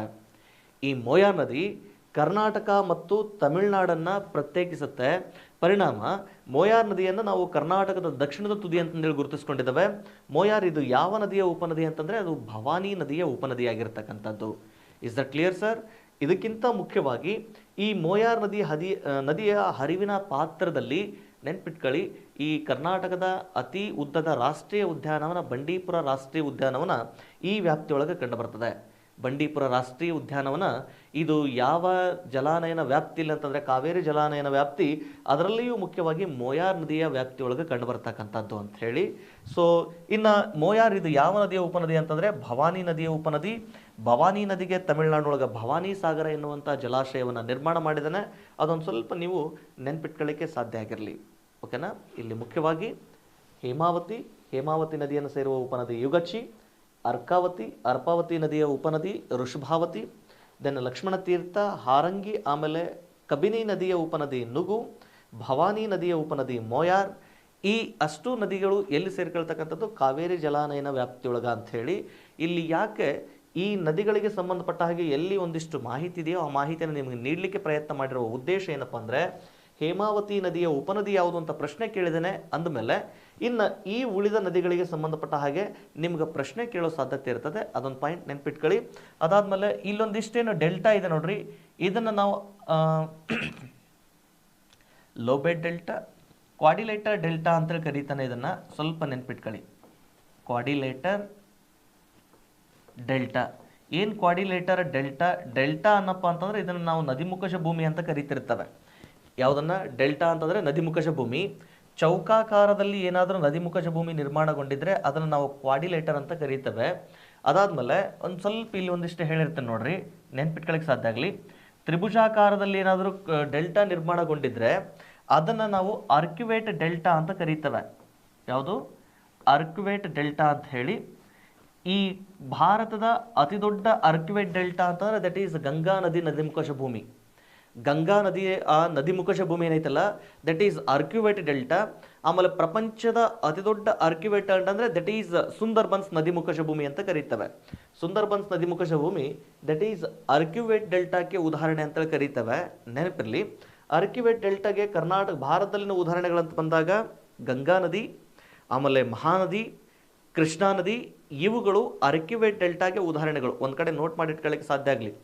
ಗಂಗಾ ನದಿ, ಮಹಾನದಿ, ಕೃಷ್ಣಾ ನದಿಗಳು ನಿರ್ಮಾಣ ಮಾಡಿರುವ ನದಿಮುಖಜ ಭೂಮಿ ಅದು ಆರ್ಕ್ಯುವೇಟ್ ಡೆಲ್ಟಾಗೆ ಉದಾಹರಣೆ ಆದರೆ, ಕಾವೇರಿ ನದಿ ನಿರ್ಮಾಣ ಮಾಡಿರುವ ಡೆಲ್ಟಾ ಇದು ಕ್ವಾಡಿಲೇಟರ್ ಡೆಲ್ಟಾ, ಚೌಕಾಕಾರವಾಗಿದೆ. ದೆನ್ ಗೋದಾವರಿ ನದಿ ನಿರ್ಮಾಣಗೊಂಡಿರುವಂತಹ ನದಿಯಿಂದ ನಿರ್ಮಾಣಗೊಂಡಿರುವ delta that is lobate delta ಅಂತ ಕರೀತವೆ. ಯಾವ ಡೆಲ್ಟಾ? ಲೋಬೇಟ್ ಅಂತಂದರೆ ಅದು ಯಾವ ಆಕಾರದ ಡೆಲ್ಟಾ ಇರ್ತದೆ ಅಂತಂದರೆ ವೃತ್ತಾಕಾರದ. ಹಿಂಗೆ ನದಿ ಬಂದು ಈ ಥರ ಕವಲುಗಳಾಗಿ ಹಾದು ಅಲ್ಲಿ ಡೆಲ್ಟಾವನ್ನು ನಿರ್ಮಾಣ ಮಾಡಿರ್ತವೆ. ಅವುಗಳನ್ನು ನಾವು ನದಿಮುಖಜ ಭೂಮಿ ಅಂತ ಕರೀತೇವೆ. ಈ ಗೋದಾವರಿ ನದಿ ನಿರ್ಮಾಣ ಮಾಡಿರುವ ಡೆಲ್ಟಾ ಯಾವುದಂದ್ರೆ ದಟ್ ಈಸ್ ಲೋಬೇಟ್ ಡೆಲ್ಟಾ. ಅದಾದಮೇಲೆ ಪ್ರಪಂಚದೊಳಗೆ ಮಿಸಿಸಿಪ್ಪಿ ಈ ನದಿ ನಿರ್ಮಾಣ ಮಾಡಿರುವ ಡೆಲ್ಟಾ ಏನೈತಲ್ಲ ಅದನ್ನು ನಾವು ಬರ್ಡ್ ಫೂಟ್ ಡೆಲ್ಟಾ ಅಂತ ಕರೀತೇವೆ. Bird foot delta is nothing but ಪಕ್ಷಪಾದ ನದಿಮುಖಜ ಭೂಮಿ ಅಂತ ಕರೀತಿರ್ತವೆ. ಹಾಗಾಗಿ ಈ ಒಂದಿಷ್ಟು ಡೆಲ್ಟಾಸ್ಗಳ ಬಗ್ಗೆ ನೆನ್ಪಿಟ್ಕೊಳ್ಳಿಕ್ಕೆ ಸಾಧ್ಯ ಆಗಿರಲಿ. ಕಾವೇರಿ ನದಿ ಇದು ಕ್ವಾಡಿಲೇಟರ್ ಡೆಲ್ಟಾಗೆ ಉದಾಹರಣೆ, ದಟ್ ಈಸ್ ಚೌಕಾಕಾರದ ನದಿಮುಖಜ ಭೂಮಿ ಅಂತ ಹೇಳಿ. Clear sir?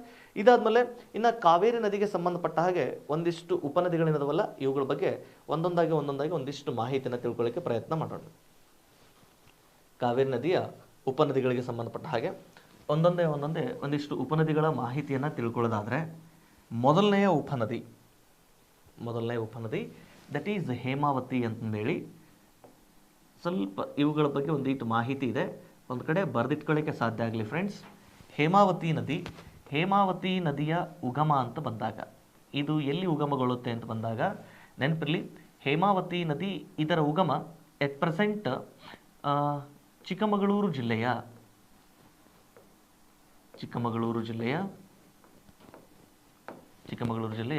ತರೀಕೆರೆಯ ಬಳಿ ಉಗಮಗೊಳ್ಳುವಂತಹ ನದಿ ಇದು. ಎಲ್ಲಿ ಸರ್? ಚಿಕ್ಕಮಗಳೂರು ಜಿಲ್ಲೆಯ ತರೀಕೆರೆ ಎಂಬಲ್ಲಿ ಉಗಮಗೊಳ್ಳುವಂತಹ ನದಿ ಯಾವುದು? ಹೇಮಾವತಿ. ಈ ಹೇಮಾವತಿ ನದಿಯ ಉಪನದಿ ಅಂತ ಕೇಳ್ತಾನೆ. ಹೇಮಾವತಿ ನದಿಯ ಉಪನದಿ, ಈ ನದಿಯ ಉಪನದಿ ಅಂತ ಬಂದಾಗ ದಟ್ ಈಸ್ ಯುಗಚಿ. ಹೇಮಾವತಿ ನದಿಯ ಉಪನದಿ ಯುಗಚಿ.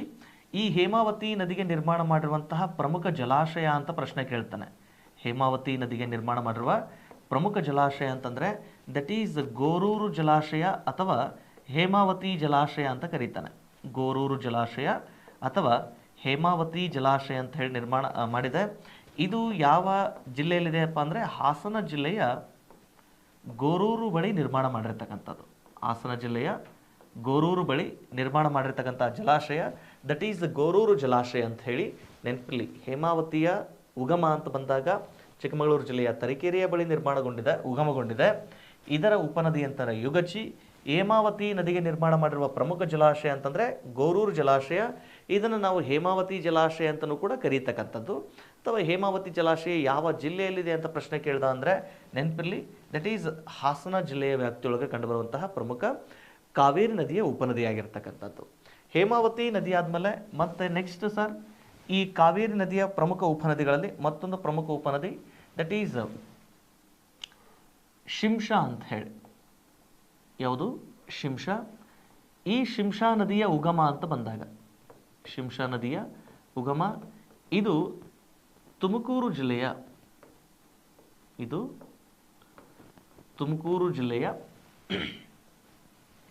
ಈ ತೆಂಗು ಪಾರ್ಕ್ ಬರುತ್ತೆ ನೋಡ್ರಿ, ತಿಪಟೂರು ಬಳಿ. ಎಸ್, ತುಮಕೂರು ಜಿಲ್ಲೆಯ ತಿಪಟೂರು ಬಳಿ ಉಗಮಗೊಳ್ಳುವಂತಹ ನದಿ ಯಾವುದು? ಶಿಂಷಾ. ಫ್ರೆಂಡ್ಸ್, ಇದು ಶಿಂಷಾ ಕಾವೇರಿ ನದಿಯ ಉಪನದಿಯಾಗಿದ್ದರೂ ಕೂಡ ಈ ನದಿ ವ್ಯವಸ್ಥೆ ಯಾವುದಕ್ಕೆ ಉದಾಹರಣೆ ಆಗ್ತದಪ್ಪ ಅಂತಂದರೆ ನಂದಿದುರ್ಗ ನದಿ ವ್ಯವಸ್ಥೆಗೆ ಉದಾಹರಣೆ ಆಗ್ತದೆ. ಯಾವುದಕ್ಕೆ? ನಂದಿದುರ್ಗ ನದಿ ವ್ಯವಸ್ಥೆಗೆ ಉದಾಹರಣೆಯಾಗಿದೆ ಯಾವುದು? ಶಿಂಷಾ ನದಿ ವ್ಯವಸ್ಥೆ.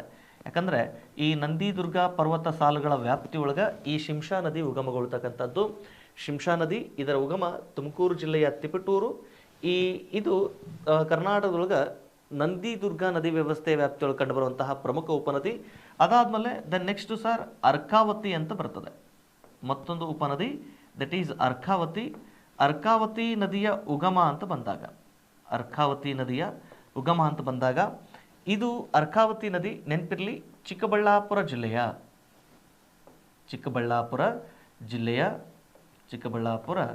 ಜಿಲ್ಲೆಯ ನಂದಿದುರ್ಗ ಎಂಬಲ್ಲಿ ಉಗಮಗೊಳ್ಳುತ್ತದೆ. ಚಿಕ್ಕಬಳ್ಳಾಪುರ ಜಿಲ್ಲೆಯ ನಂದಿದುರ್ಗದ ಬಳಿ ಉಗಮಗೊಳ್ಳುತ್ತೆ. ಯಾವುದಿದು?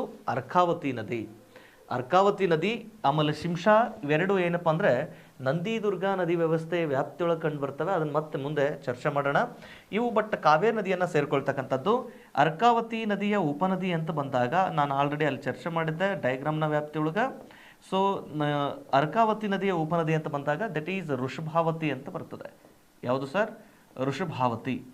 ಈ ಋಷಭಾವತಿ ಇದು ಅರ್ಕಾವತಿ ನದಿಯ ಉಪನದಿಯಾಗಿದ್ದು ಈ ನದಿಯ ದಂಡೆಯ ಮೇಲೆ ಕರ್ನಾಟಕದ ರಾಜಧಾನಿ ಬೆಂಗಳೂರು ಕಂಡು ಬರತಕ್ಕಂಥದ್ದು. ಕ್ಲಿಯರ್? ಈ ಹೇಮಾವತಿ, ಶಿಂಷಾ ಮತ್ತು ಅರ್ಕಾವತಿ ನದಿಗಳು ಇವು ಕಾವೇರಿ ನದಿಯನ್ನು ಎಡದಂಡೆಯಿಂದ ಬಂದು ಸೇರಿಕೊಳ್ತಕ್ಕಂಥದ್ದು, ಅಂದರೆ ಉತ್ತರದಿಂದ ಬಂದು ಸೇರಿಕೊಳ್ಳುವಂತಹ ಉಪನದಿಗಳಾದರೆ, ಇನ್ನು ಕಾವೇರಿ ನದಿಯನ್ನು ಸೇರುವಂತಹ ಮತ್ತೊಂದು ಪ್ರಮುಖ ಉಪನದಿ ಅಂತ ಬಂದಾಗ, ಕಾವೇರಿ ನದಿಯನ್ನು ಸೇರುವಂತಹ ಪ್ರಮುಖ ಉಪನದಿಗಳಂತ ಬಂದಾಗ ಇವು ಕರ್ನಾಟಕದೊಳಗೆ ಬಲದಂಡೆಯಿಂದ ಬಂದು ಸೇರಿಕೊಳ್ಳುವಂತಹ ಉಪನದಿಗಳು. ಕರ್ನಾಟಕದಲ್ಲಿ ಬಲದಂಡೆಯಿಂದ ಬಂದು ಸೇರಿಕೊಳ್ಳುವಂಥ ಉಪನದಿ ಅಂತ ಬಂದಾಗ ದಟ್ ಈಸ್ ಲಕ್ಷ್ಮಣ ತೀರ್ಥ ಅಂತ ಹೇಳಿ. ಯಾವುದು? ಲಕ್ಷ್ಮಣ ತೀರ್ಥ.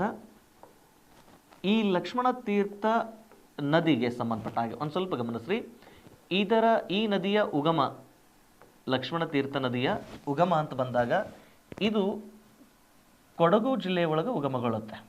ಕೊಡಗು ಜಿಲ್ಲೆ, ಅದರಲ್ಲಿಯೂ ಕೊಡಗುದ ಬಳಿನೇ ಉಗಮಗೊಳ್ಳುವಂತಹ ನದಿ ಯಾವುದು ಸರ್? ಲಕ್ಷ್ಮಣ ತೀರ್ಥ. ಸರ್, ಇದು ಲಕ್ಷ್ಮಣ ತೀರ್ಥ ನದಿಯೇ ಉಪನದಿ ಇದೆ. ಲಕ್ಷ್ಮಣ ತೀರ್ಥ ನದಿಗೊಂದು ಉಪನದಿ. ಈ ಲಕ್ಷ್ಮಣ ತೀರ್ಥ ಉಪನದಿ ಯಾವುದು ಅಂತಂದರೆ ದಟ್ ಈಸ್ ರಾಮತೀರ್ಥ ಅಂತ ಬರ್ತದೆ. ನೆನ್ಪಿಟ್ಕೊಳ್ಳಿ. ಆ್ಯಕ್ಚುಲಿ ರಾಮತೀರ್ಥನೇ ದೊಡ್ಡದಾಗಬೇಕಾಗಿತ್ತು, ಇಲ್ಲಿ ಲಕ್ಷ್ಮಣ ತೀರ್ಥ ದೊಡ್ಡದಾಗ್ಯದ. ರಾಮತೀರ್ಥ ಅದಕ್ಕೆ ಬಂದು ಸೇರಿಕೊಳ್ಳುವಂತಹ ಉಪನದಿ. Clear sir? ಲಕ್ಷ್ಮಣ ತೀರ್ಥ ನದಿ ಇದು ಎಲ್ಲಿ ಉಗಮಗೊಳ್ಳುತ್ತೆ ಅಂತ ಬಂದಾಗ ಕೊಡಗು ಜಿಲ್ಲೆಯ ಒಳಗೆ ಉಗಮಗೊಳ್ಳುತ್ತೆ. ಈ ಲಕ್ಷ್ಮಣ ತೀರ್ಥ ನದಿಗೆ ಉಪನದಿ ಯಾವುದು ಅಂತಂದರೆ ದಟ್ ಈಸ್ ರಾಮತೀರ್ಥ ಎನ್ನುವಂತಹ ಉಪನದಿ ಬಂದು ಸೇರ್ಕೊಳ್ತದೆ. ಅದಾದಮೇಲೆ ಇನ್ನು ಮುಖ್ಯವಾಗಿ ನೆನಪಿಟ್ಕೋಬೇಕಾಗಿರ್ತಕ್ಕಂಥದ್ದು, ಈ ಲಕ್ಷ್ಮಣ ತೀರ್ಥ ನದಿ ಕೊಡಗು ಜಿಲ್ಲೆಯ ಒಳಗೆ ಇರ್ಪು ಜಲಪಾತವನ್ನು ನಿರ್ಮಾಣ ಮಾಡಿದೆ. ಯಾವ ಜಲಪಾತ? ಇರ್ಪು ಜಲಪಾತವನ್ನು ನಿರ್ಮಾಣ ಮಾಡಿದೆ. ಈ ಇರ್ಪು ಜಲಪಾತ ಯಾವ ನದಿಯಿಂದ ಅಂತ ಬಂದಾಗ ಅದು ಲಕ್ಷ್ಮಣ ತೀರ್ಥ ನದಿಯಿಂದ. ಇದು ಯಾವ ಜಿಲ್ಲೆಯಲ್ಲಿ ಅಂತ ಬಂದಾಗ ಕೊಡಗು ಜಿಲ್ಲೆ ಒಳಗೆ ನಿರ್ಮಾಣಗೊಂಡಿರ್ತಕ್ಕಂಥದ್ದು. ಓಕೆನಾ. ಈ ಲಕ್ಷ್ಮಣ ತೀರ್ಥ ನದಿಗೆ ಆಮೇಲೆ ಮುಖ್ಯವಾಗಿ ನೆನಪಿಟ್ಕೋಬೇಕು, ಈ ಲಕ್ಷ್ಮಣ ತೀರ್ಥ ನದಿ ನಾಗರಹೊಳೆ ಅಭಯಾರಣ್ಯದ ಮೂಲಕ ಹಾದು ಹೋಗುತ್ತದೆ. ಎಸ್, ನಾಗರಹೊಳೆ ಅಭಯಾರಣ್ಯದ ಮೂಲಕ, ನಾಗರಹೊಳೆ ಅಭಯಾರಣ್ಯದ ಮೂಲಕ ಹಾದು ಹೋಗುವಂತಹ ನದಿ ಯಾವುದು ಅಂತಂದ್ರೆ ದಟ್ ಈಸ್ ಲಕ್ಷ್ಮಣ ತೀರ್ಥ ಮೂಲಕ ಹಾದು ಹೋಗುತ್ತದೆ. ನೆನ್ಪಿಟ್ಕೊಳ್ಳಿ, ಯಾವುದು sir? That is Lakshmana Tirtha ನದಿ. ಇದು ಕಾವೇರಿ ನದಿಗೆ ಸಂಬಂಧಪಟ್ಟಿರುವಂತಹ ಉಪನದಿಗಳದ್ದು ಮಾಹಿತಿ. ಆದರೆ ದೆನ್ ನೆಕ್ಸ್ಟ್ ಕಾವೇರಿ ನದಿಯ ಉಪನದಿಗಳ ಮತ್ತೊಂದಿಷ್ಟು ಮಾಹಿತಿ ಅಂತ ಬಂದಾಗ, ಕಾವೇರಿ ನದಿಯ ಉಪನದಿಗಳಿಗೆ ಸಂಬಂಧಪಟ್ಟಂತಹ ಮಾಹಿತಿ ಅಂತ ಬಂದಾಗ ನೆನಪಿರಲಿ, ಕಾವೇರಿ ನದಿಯನ್ನು ಸೇರುವಂತಹ ಮತ್ತೊಂದು ಪ್ರಮುಖ ಉಪನದಿ ದಟ್ ಈಸ್ ಹಾರಂಗಿ ಅಂತ ಹೇಳಿ. ಕಾವೇರಿ ನದಿಯನ್ನು ಸೇರುವಂತಹ ಮತ್ತೊಂದು ಪ್ರಮುಖ ಉಪನದಿ ದಟ್ ಈಸ್ ಹಾರಂಗಿ. ಈ ಹಾರಂಗಿ ನದಿಯ ಉಗಮ ಅಂತ ಬಂದಾಗ, ಹಾರಂಗಿ ನದಿಯ ಉಗಮ ಅಂತ ಬಂದಾಗ ನೆನಪಿರಲಿ, ಈ ನದಿ ಪ್ರೆಸೆಂಟ್ ಕೊಡಗು ಜಿಲ್ಲೆಯ ಪುಷ್ಪಗಿರಿ ಬೆಟ್ಟ ಎಂಬಲ್ಲಿ ಉಗಮಗೊಳ್ಳುತ್ತದೆ. ನೆನಪಿರಲಿ, ಪುಷ್ಪಗಿರಿ ಬೆಟ್ಟದಲ್ಲಿ ಉಗಮಗೊಳ್ಳುತ್ತೆ. ಯಾವ ನದಿ ಇದು?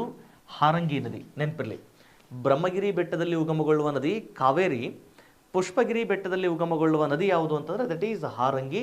ಇದನ್ನು ಸ್ವಲ್ಪ ನೆನ್ಪಿಟ್ಕೊಳ್ಳೋಕ್ಕೆ ಸಾಧ್ಯ ಆಗಲಿ. ಪುಷ್ಪಗಿರಿ ಬೆಟ್ಟ, ಬ್ರಹ್ಮಗಿರಿ ಬೆಟ್ಟ ಕರ್ನಾಟಕದ ಕೊಡಗು ಜಿಲ್ಲೆ ಒಳಗೆ ಕಂಡುಬರುವಂತಹ ಬೆಟ್ಟಗಳಿವು. ಈ ಪುಷ್ಪಗಿರಿ ಬೆಟ್ಟ ಮತ್ತು ಬ್ರಹ್ಮಗಿರಿ ಬೆಟ್ಟಗಳನ್ನು ನಾವು ವನ್ಯಜೀವಿ ಧಾಮಗಳಂತಲೂ ಕೂಡ ಕರೀತೇವೆ.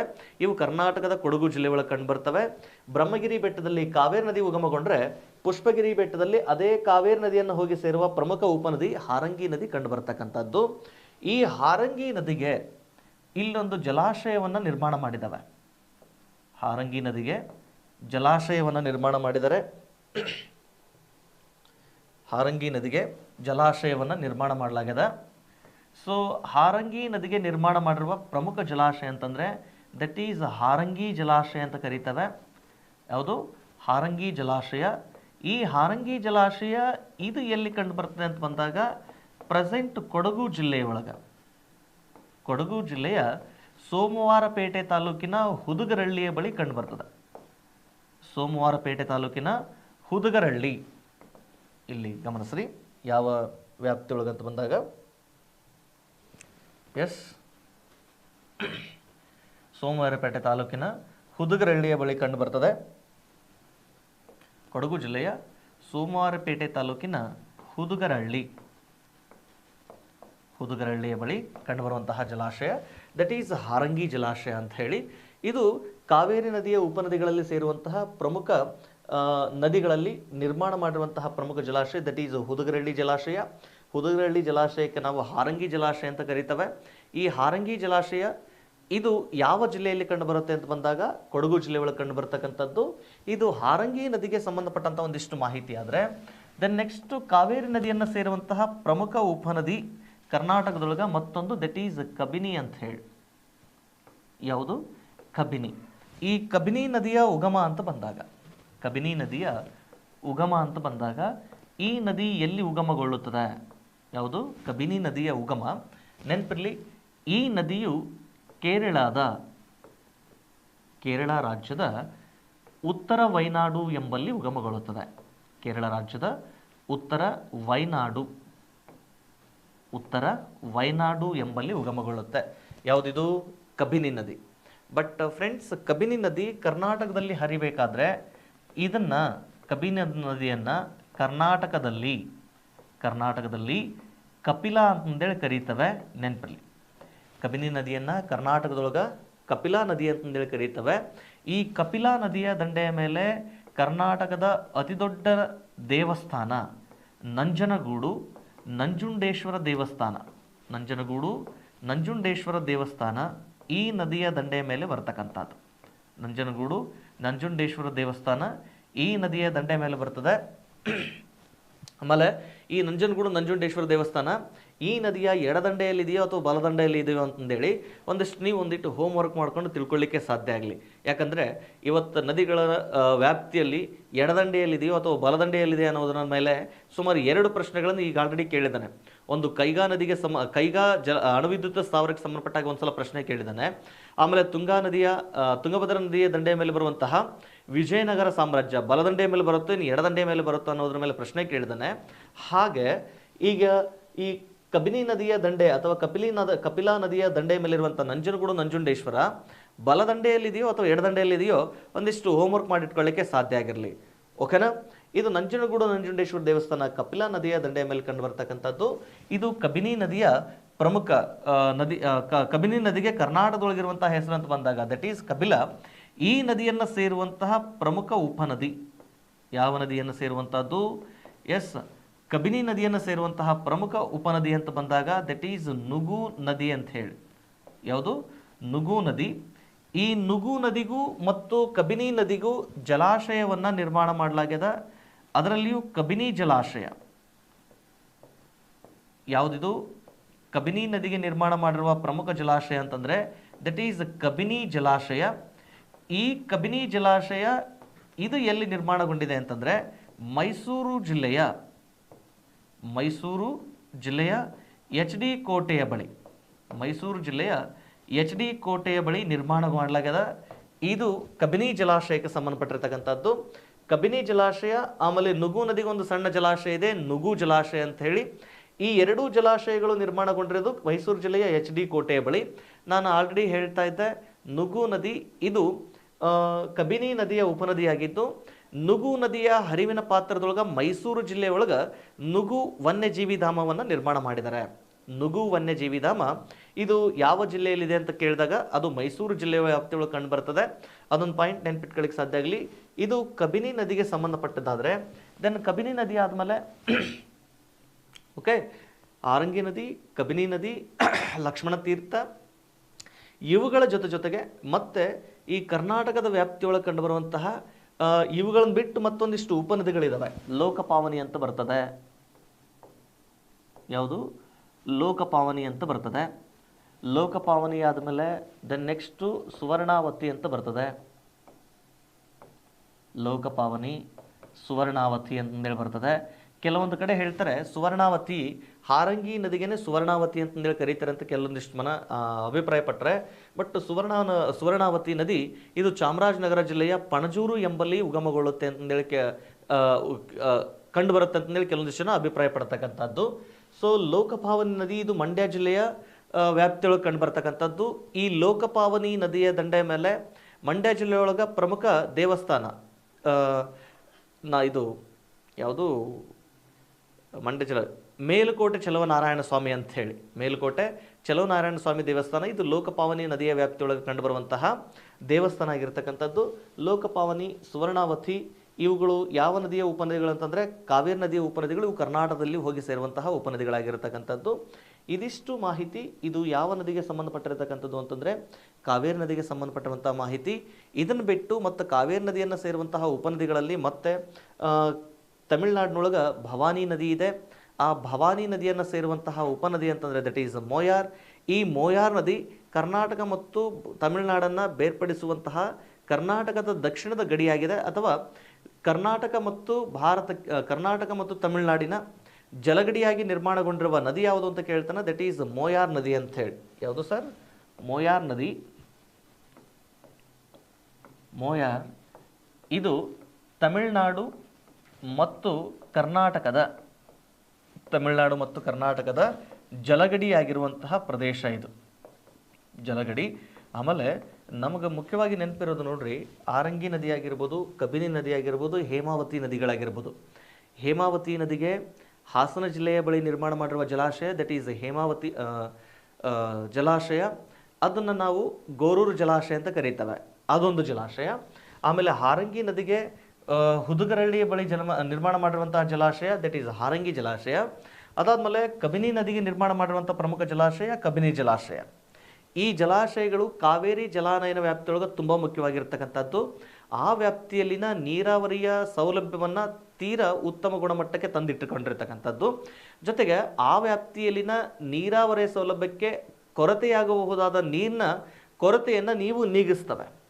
ಆದರೆ ಕೆಲ ಸಂದರ್ಭದೊಳಗೆ ಕಾವೇರಿಯ ನದಿ ವಿವಾದ ಅಂತ ಬಂದಾಗ ತಮಿಳುನಾಡು ಮತ್ತು ಕಾವೇರಿ ವಿವಾದಗಳ ಕರ್ನಾಟಕ ಮತ್ತು ತಮಿಳುನಾಡು ರಾಜ್ಯಗಳ ಮಧ್ಯೆ ಈ ಜಲವಿವಾದ ತಾರಕ ಮಟ್ಟಕ್ಕೆ ಹೋದಂಥ ಸಂದರ್ಭದೊಳಗೆ ಕರ್ನಾಟಕ ವಾದ ಮಾಡ್ತದೆ, ತಮಿಳುನಾಡಿಗೆ ನೀರು ಬಿಡಬೇಕಾದ ಸಂದರ್ಭದೊಳಗೆ ಕಾವೇರಿ ನದಿಯ ಜಲಾನಯನ ವ್ಯಾಪ್ತಿಯೊಳಗೆ ನೀರಿಲ್ಲ ಅಂತಂದ್ರೆ ಅದು ಹೇಗೆ ನೀರು ಬಿಡ್ಲಿಕ್ಕೆ ಸಾಧ್ಯ ಅಂತ ಬಂದಾಗೆ ಅದಕ್ಕೆ ಅವರು ಮರುವಾದ ಇರ್ತದೆ. ಏನಪ್ಪಾ ಅಂತಂದ್ರೆ ಈ ಕಾವೇರಿ ನದಿಯ ಉಪನದಿಗಳಾಗಿರುವಂತಹ ಆರಂಗಿ, ಹೇಮಾವತಿ ಮತ್ತು ಕಬಿನಿ ಜಲಾಶಯಗಳಲ್ಲಿ ನೀರಿದವಲ್ಲ, ಆ ನದಿ ನೀರನ್ನ ಕಾವೇರಿ ನದಿಗೆ ಬಿಡ್ರಿ, ಆ ನದಿ ನೀರನ್ನ ಆನಂತರ ತಮಿಳುನಾಡಿಗೆ ಬಿಡ್ರಿ ಅಂತ ಕೂಡ ಕೆಲವೊಂದು ಸಂದರ್ಭದೊಳಗೆ ವಾದಗಳನ್ನು ಮಂಡಿಸಿರುವಂತಹ ಉದಾಹರಣೆಗಳು ಕೂಡ ಇದ್ದಾವೆ.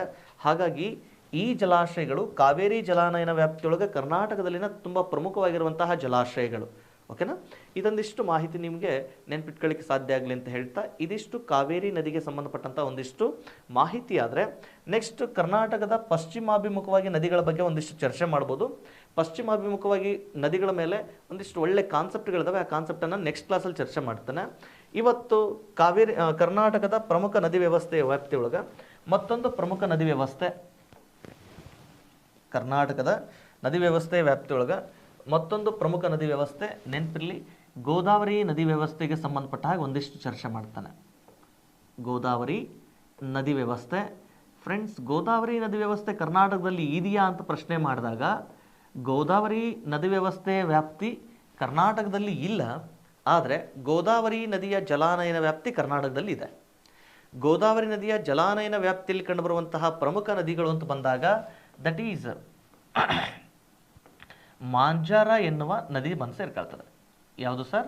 ಮಾಂಜಾರ ಎನ್ನುವ ನದಿ ಇದು ಕರ್ನಾಟಕದೊಳಗೆ ಗೋದಾವರಿ ನದಿಯ ಜಲಾನಯನ ವ್ಯಾಪ್ತಿಯೊಳಗೆ ಸೇರ್ಪಡೆಗೊಳ್ಳುವಂತಹ ನದಿಯಾಗಿದ್ದು, ಈ ಗೋದಾವರಿ ನದಿ ವ್ಯವಸ್ಥೆ ಕರ್ನಾಟಕದಲ್ಲಿಯೂ ವಿಸ್ತಾರಗೊಳ್ಳೋದಕ್ಕೆ ಕಾರಣ ಆಗಿರುವಂತಹ ನದಿ ಅಂದರೆ ದಟ್ ಈಸ್ ಮಾಂಜಾರ ನದಿ.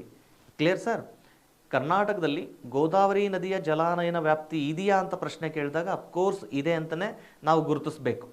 ಬಟ್ ಗೋದಾವರಿ ನದಿಯ ಹರಿವಿನ ಪಾತ್ರ ಕರ್ನಾಟಕದಲ್ಲಿ ಇಲ್ಲ ಅಂದ ಮಾತ್ರಕ್ಕೆ ಅದರ ಜಲಾನಯನ ವ್ಯಾಪ್ತಿ ಇಲ್ಲ ಅಂತಲ್ಲ, ಕರ್ನಾಟಕದಲ್ಲಿ ಜಲಾನಯನ ವ್ಯಾಪ್ತಿ ಇದೆ. ಅದಕ್ಕೆ ಕಾರಣ ಯಾವುದು ಅಂದರೆ ಮಾಂಜಾರ ನದಿ ಅಂತ ಹೇಳಿ.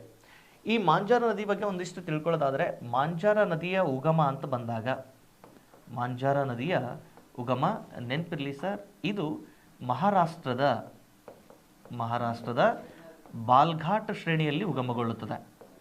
ಮಹಾರಾಷ್ಟ್ರದ ಬಾಲ್ಘಾಟ್ ಶ್ರೇಣಿಯಲ್ಲಿ ಉಗಮಗೊಳ್ಳುತ್ತೆ. ಇದು ಯಾವ ನದಿಗೆ ಸಂಬಂಧಪಟ್ಟಂಗೆ? ಮಾಂಜಾರ ನದಿಗೆ ಸಂಬಂಧಪಟ್ಟಂಥ ಒಂದಿಷ್ಟು ಮಾಹಿತಿ. ಮಾಂಜಾರ ನದಿ ಇದು ಎಲ್ಲಿ ಉಗಮಗೊಳ್ಳುತ್ತೆ? ಮಹಾರಾಷ್ಟ್ರದ ಬಾಲ್ಘಾಟ್ ಶ್ರೇಣಿ ಒಳಗೆ ಉಗಮಗೊಳ್ಳುತ್ತೆ. ಇದು ಕರ್ನಾಟಕ ಮತ್ತು ತೆಲಂಗಾಣ ರಾಜ್ಯಗಳ ಮೂಲಕ ಹಾದು, ಕರ್ನಾಟಕ ಮತ್ತು ತೆಲಂಗಾಣ ರಾಜ್ಯಗಳಲ್ಲಿ ಹಾದು, ಇದು ತೆಲಂಗಾಣದ ನಿಜಾಮಾಬಾದ್ ಬಳಿ, ನೆನಪಿರಲಿ, ತೆಲಂಗಾಣದ ನಿಜಾಮಾಬಾದ್ ಬಳಿ ಗೋದಾವರಿ ನದಿಯನ್ನು ಸೇರಿಕೊಳ್ತದೆ. ಯಾವುದು ನದಿಯನ್ನು? ಗೋದಾವರಿ ನದಿಯನ್ನು ಸೇರಿಕೊಳ್ತದೆ. ಇದು ಮಾಂಜಾರ ನದಿಗೆ ಸಂಬಂಧಪಟ್ಟಂಥ ಒಂದಿಷ್ಟು ಮಾಹಿತಿ. ಅದಾದಮೇಲೆ ಈ ಮಾಂಜಾರ ನದಿ ವ್ಯವಸ್ಥೆ ಏನೈತಲ್ಲ, ಇದ್ರ ಬಗ್ಗೆ ಒಂದು ಸ್ವಲ್ಪ ಮಾಹಿತಿ ತಿಳ್ಕೊಳ್ಳಿಕ್ಕೆ ಸಾಧ್ಯ ಆಗಿರಬೇಕು.